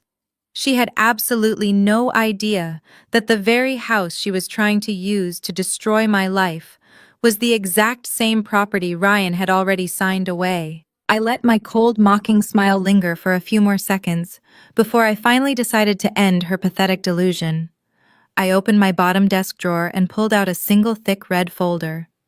I placed it gently on top of my polished mahogany desk, right next to the bankrupt company file. I looked directly at my mother Brenda and asked her if she actually remembered what happened exactly 5 years ago. I reminded her of the massive economic recession that had completely destroyed our family finances. The bank was literally days away from legally foreclosing on her precious suburban home. She had cried for weeks, terrified of the public humiliation and the reality of being thrown out onto the street. Then a sudden financial miracle happened. An anonymous real estate holding company stepped in at the very last second and purchased the property directly from the bank. They sent her a formal letter allowing her to stay in the house completely rent-free. My mother nodded her head, her face twisting with deep confusion. She proudly stated that a generous corporate investor had saved her beautiful home. She angrily asked me what that ancient history had to do with our current situation. I slowly shook my head and tapped my manicured finger on the heavy red folder. I told her there was absolutely no generous corporate investor. I told her that I was the anonymous buyer.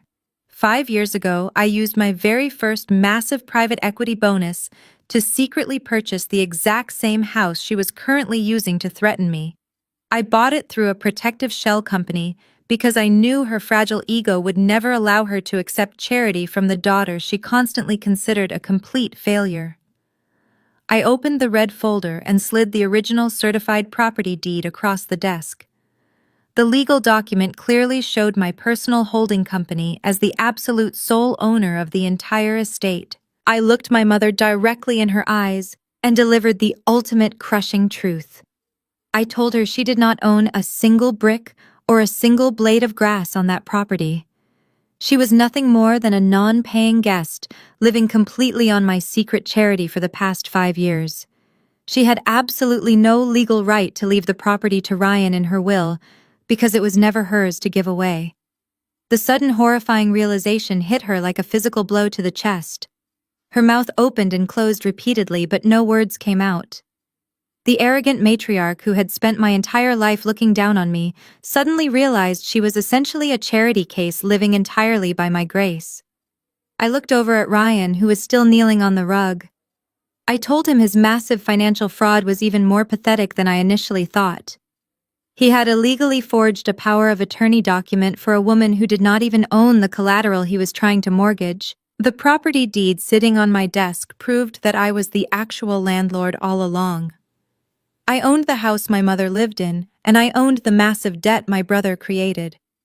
They were completely at my mercy. The crushing reality of the property deed completely paralyzed my mother. She stared at the red folder on my desk, as if it were a venomous snake.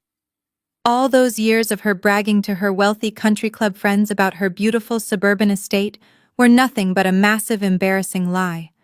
She had spent half a decade living under my roof, eating at my table and sleeping in my house while treating me like an absolute miserable disappointment. But I was not done dismantling her perfect, arrogant life.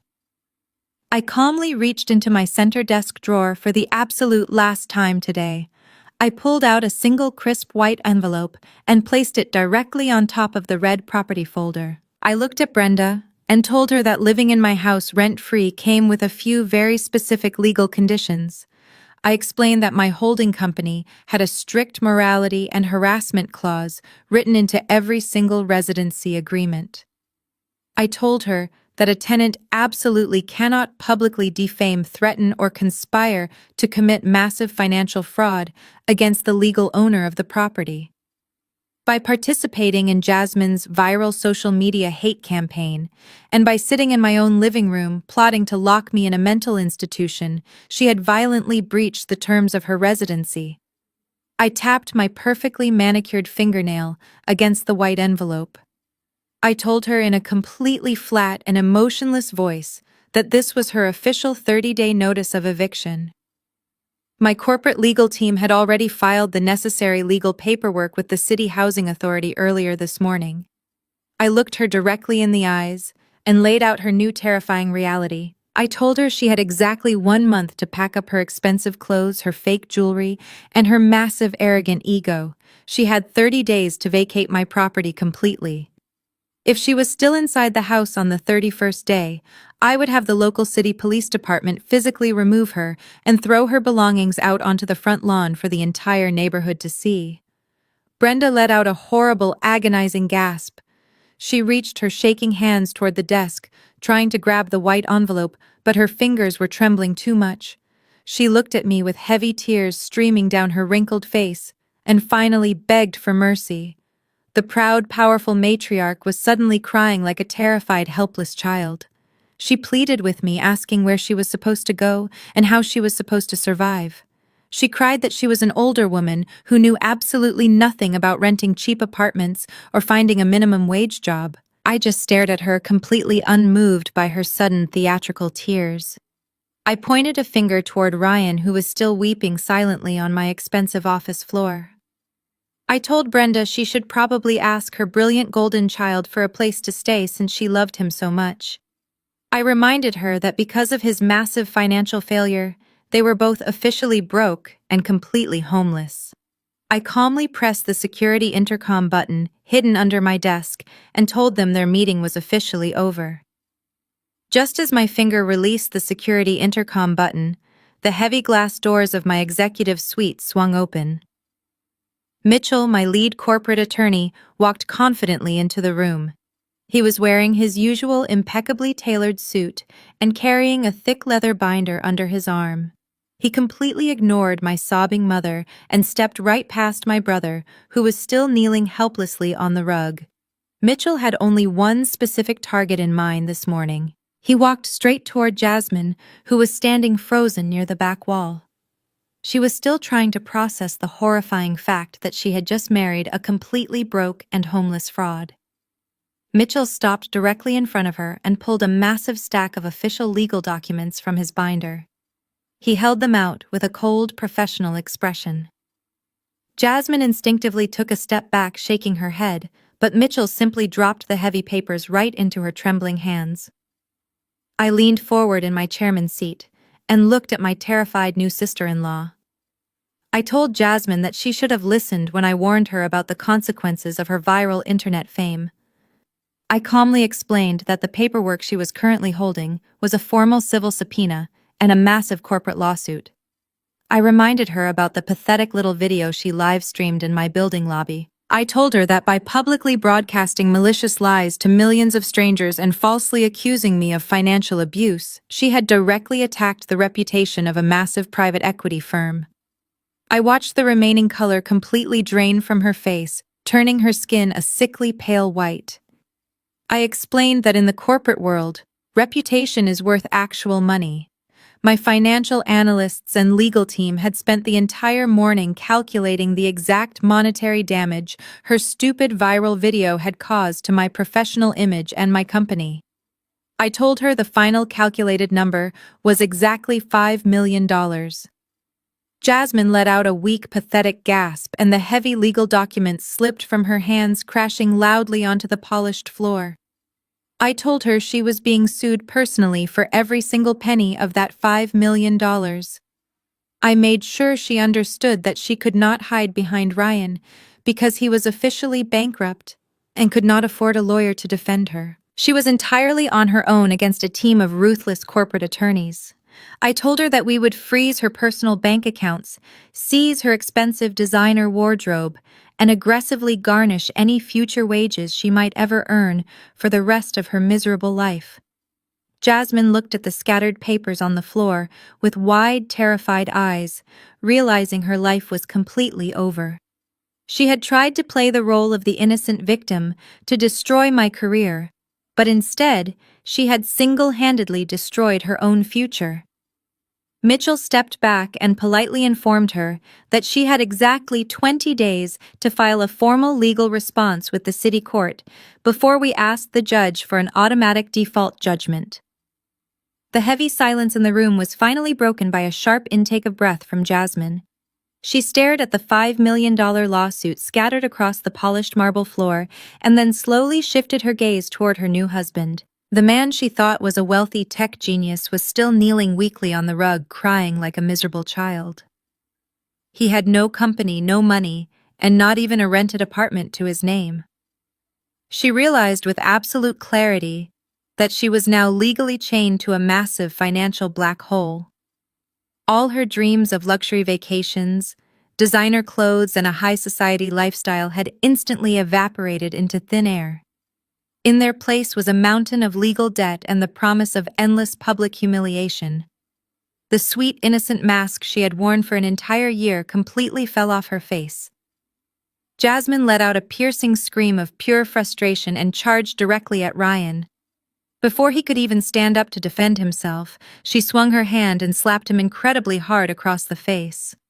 The loud crack of her palm hitting his cheek echoed sharply against the glass walls of my executive suite. Ryan fell backward onto the floor, clutching his red face in total shock. Jasmine did not stop there. She stood over him, pointing a shaking finger at his face, and began screaming a tidal wave of vicious insults.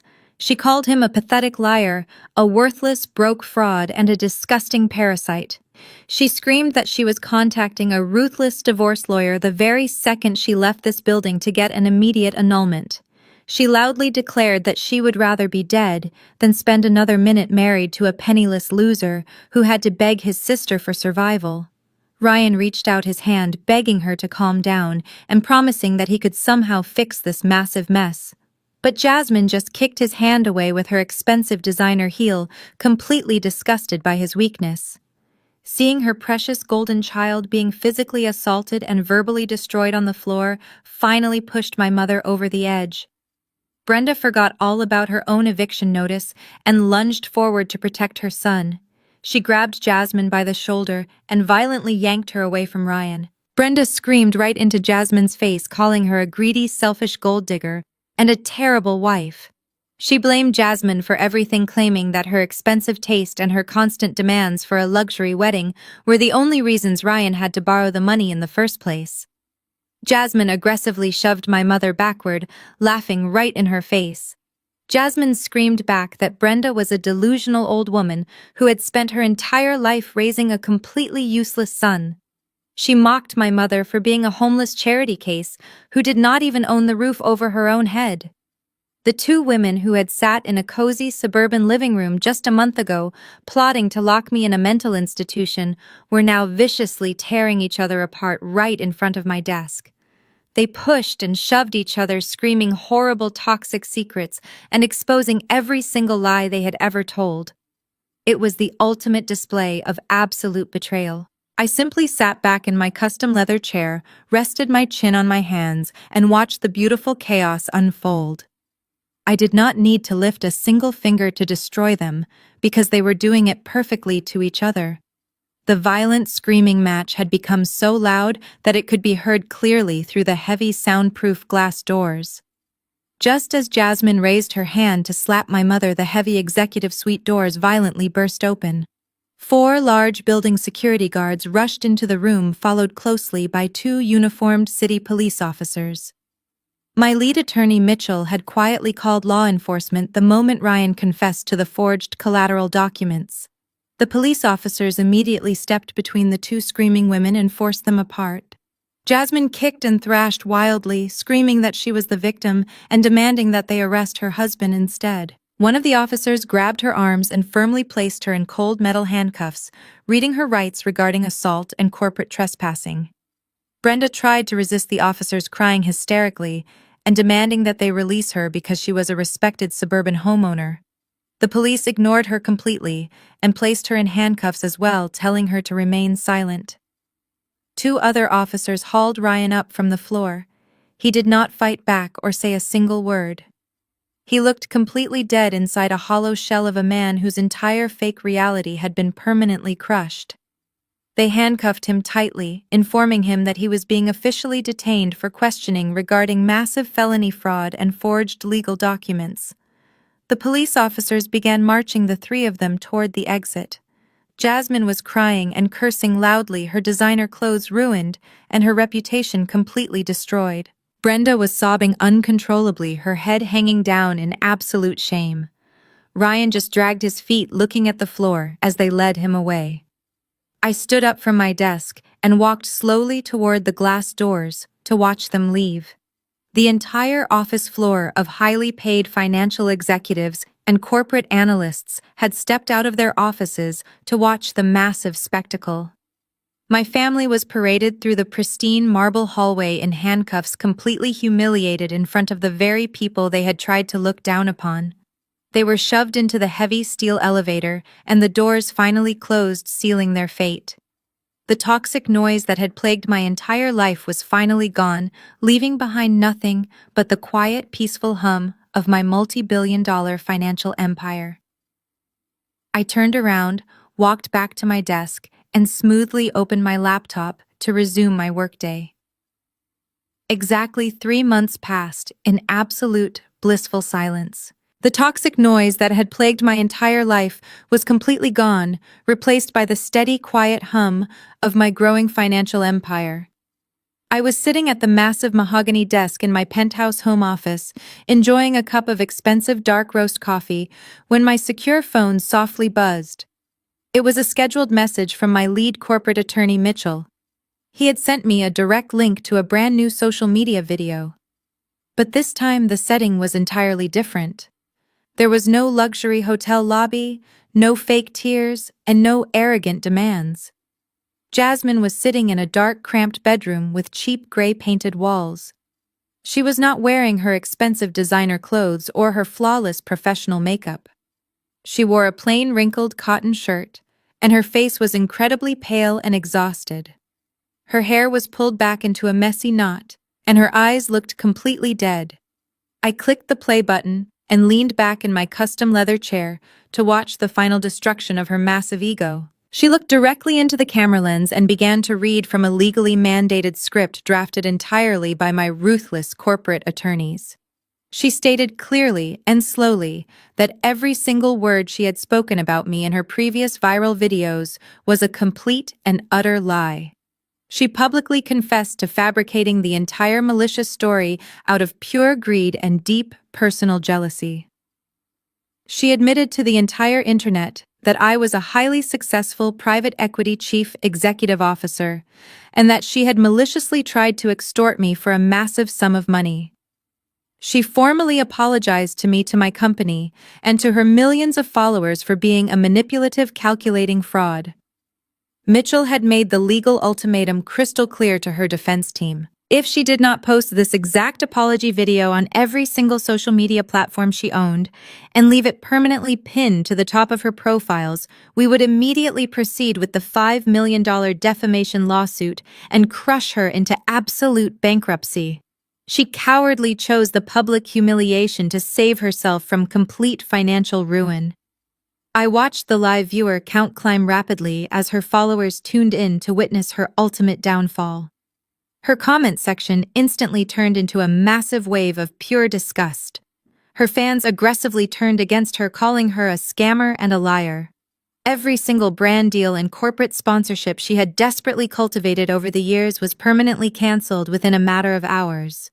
Her glamorous internet career was entirely dead, and her reputation was permanently destroyed. The apology video was not her only massive failure. She had quickly filed for an emergency divorce the very week after the police escorted them out of my corporate building. She hired an aggressive lawyer and demanded massive monthly alimony payments and exactly half of all their marital assets, hoping to somehow squeeze a final paycheck out of my brother.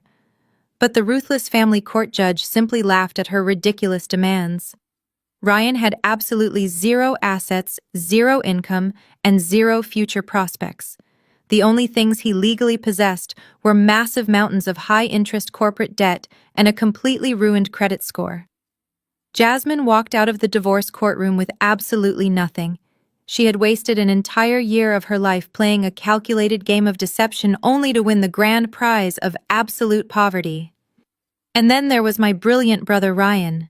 The former chief executive officer of a fake tech empire could not handle the crushing public humiliation in his home city. The moment the police officially released him from holding after his massive fraud investigation, he packed whatever cheap clothes he had left into a plastic trash bag and fled across the country on a cheap midnight bus ticket. My private investigators easily tracked him down to a tiny, miserable desert town 3 states away. He was no longer wearing custom-tailored Italian suits or driving expensive leased sports cars. According to the latest detailed investigator report, Ryan was currently working the overnight shift at a rundown roadside diner. The arrogant man who used to confidently order $500 bottles of champagne was now wearing a stained polyester uniform and a cheap plastic name tag. He spent his long, miserable nights wiping down sticky tables, serving greasy plates of food to angry truck drivers, and desperately hoping for a few crumpled dollar bills and tips. Every single penny he earned went straight to the aggressive collection agencies that were mercilessly hunting him down for his maxed-out personal credit cards. He lived in a tiny rented room above a loud mechanic garage, entirely isolated from the luxury world he used to desperately claim as his own. There were no more golden child praises from our mother to inflate his fragile ego. There were no more fake investors secretly funding his expensive delusions. There was only the harsh, brutal reality of a minimum wage paycheck and the endless heavy weight of the massive financial ruin he had built with his own two hands. I closed the investigation report on my laptop and took another slow sip of my coffee. The city skyline outside my penthouse window looked more beautiful than ever. I smiled warmly, completely at peace, and went back to managing my empire. When the strict 30-day eviction notice finally expired, my mother Brenda had absolutely no choice but to pack her bags. She had no secret wealth and no wealthy friends willing to take her in. The massive, beautiful suburban estate she proudly claimed as her own was locked behind her for the very last time. My private property management team immediately changed all the high-tech security codes and hired a professional cleaning crew to throw out the useless junk she left behind. Brenda was forced to move into a tiny, depressing apartment complex located on the absolute worst side of the city. The building was ancient and crumbling with peeling gray paint on the walls and a constantly broken elevator that smelled like garbage. There were no perfectly manicured green lawns or friendly, wealthy neighbors hosting expensive weekend garden parties. There was only the loud, obnoxious noise of heavy city traffic and the harsh, terrifying reality of her brand-new poverty. Her new living space was incredibly cramped and smelled faintly of old smoke. She could barely fit a small, cheap fabric sofa and a tiny television inside the dark living room. The kitchen appliances were heavily outdated and covered in stubborn stains. It was a massive, humiliating downgrade from the custom-imported marble countertops and luxury stainless steel ovens she had enjoyed for 5 entire years completely on my dime. She spent her first few nights sitting alone on a cheap, uncomfortable mattress, crying bitterly into the dark, empty room. She had spent her entire adult life looking down her nose at people who lived in places exactly like this. She used to sit at her elite country club drinking incredibly expensive wine and mocking anyone who was not part of the upper crust of society. Now she had become exactly what she hated the most. She was a completely broke, isolated, and miserable old woman with absolutely nothing to her name. After a week of sitting in total silence, desperation finally pushed her to reach out to our extended family members. For decades, Brenda had aggressively positioned herself as the generous, wealthy matriarch of the entire family tree. She had constantly bragged to her sisters and cousins about her perfect golden son and his massive fake tech fortune. Now she sat in her tiny, rundown apartment, desperately dialing their phone numbers one by one. She planned to play the ultimate victim card once again.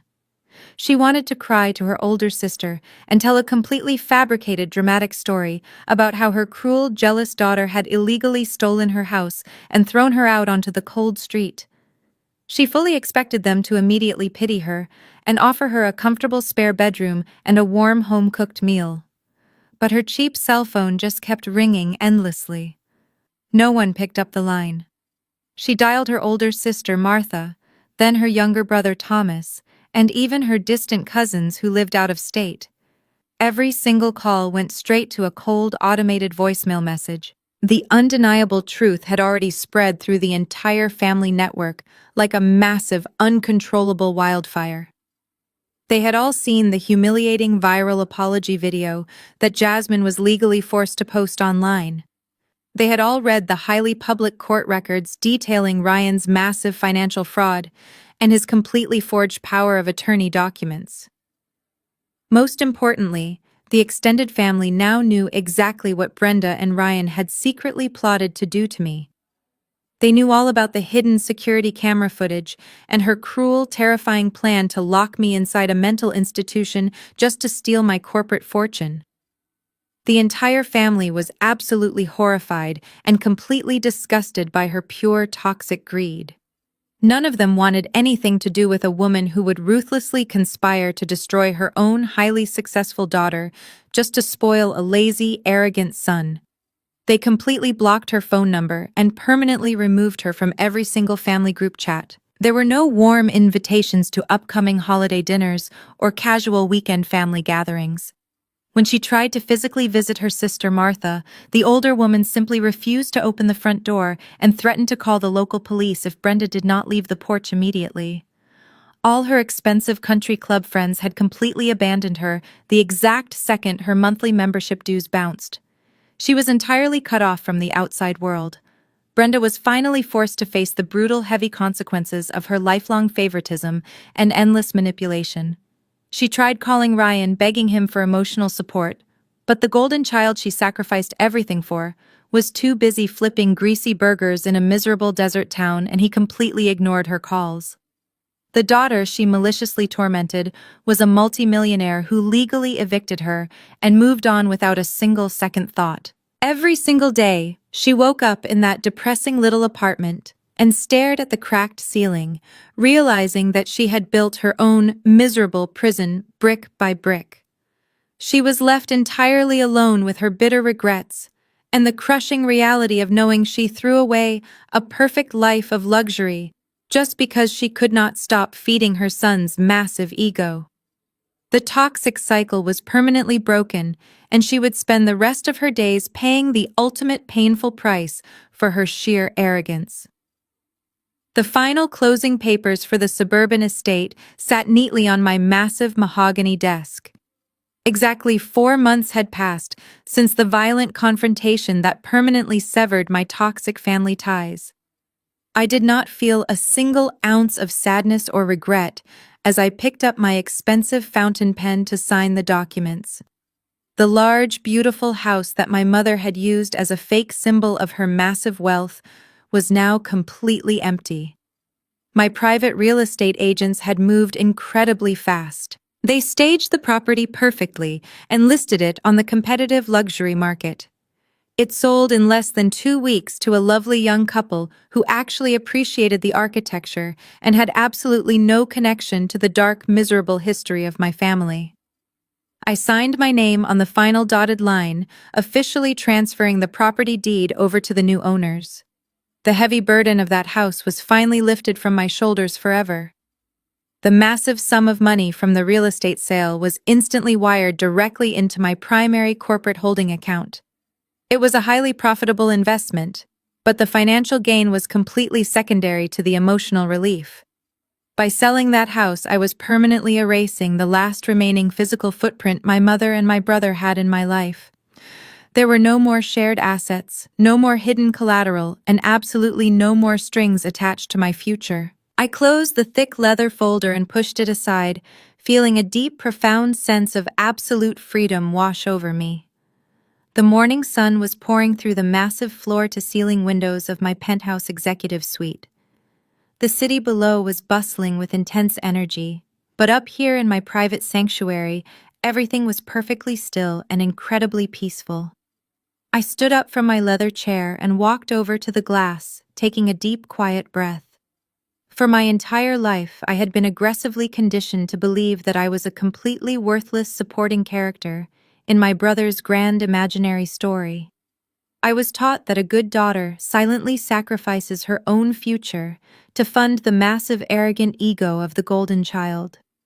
I had spent years hiding my brilliant financial success behind dull gray suits and a fake boring accounting job just to protect myself from their endless greed. But that miserable, fearful version of Lauren was completely gone. I was the chief executive officer of a multi-billion-dollar private equity firm. I was a highly respected leader in the financial district, and I had ruthlessly protected my empire from the very people who were supposed to love me unconditionally.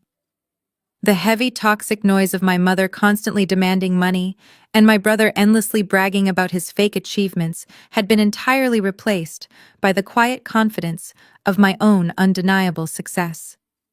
I walked back to my desk and sat down, ready to begin the most important project of my entire professional career. The heavy glass doors of my office opened smoothly, and my lead corporate attorney Mitchell walked in. He was holding a brand new stack of legal documents, but this time there were no eviction notices or massive defamation lawsuits. He placed the crisp white papers gently on my desk and offered me a warm, genuine smile. Mitchell and my elite legal team had spent the last 3 months secretly working on a massive passion project that I had personally designed. I looked down at the official documents and felt a powerful surge of pure pride.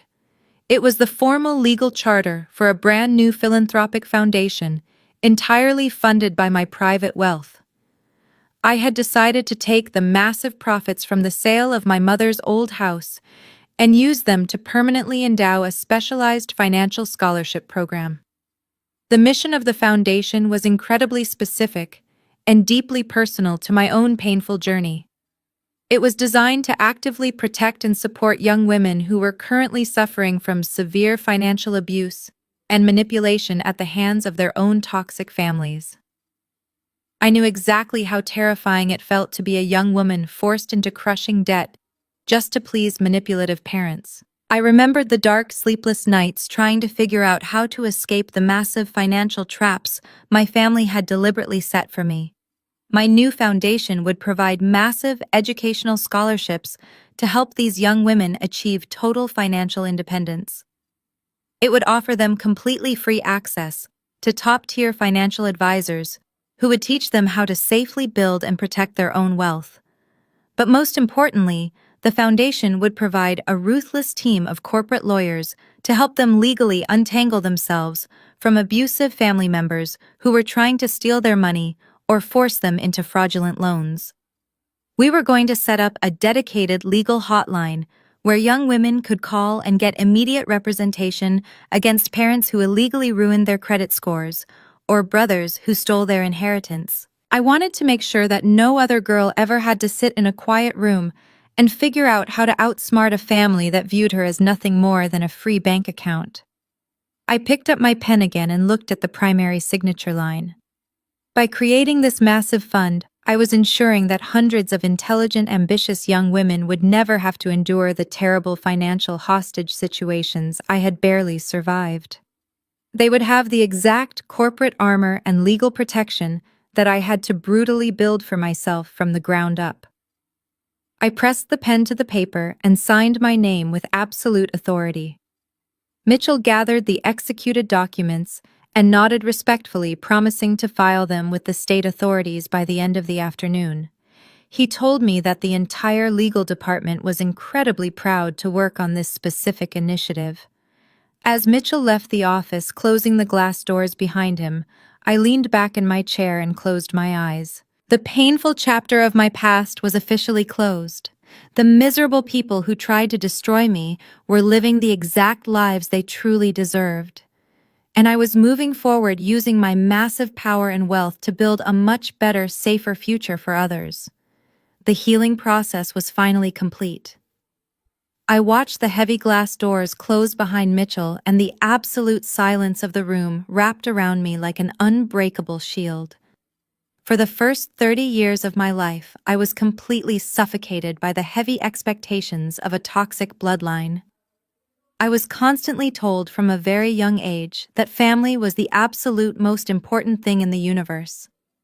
I was taught that sharing the same last name meant I had to silently endure endless disrespect and massive financial extortion.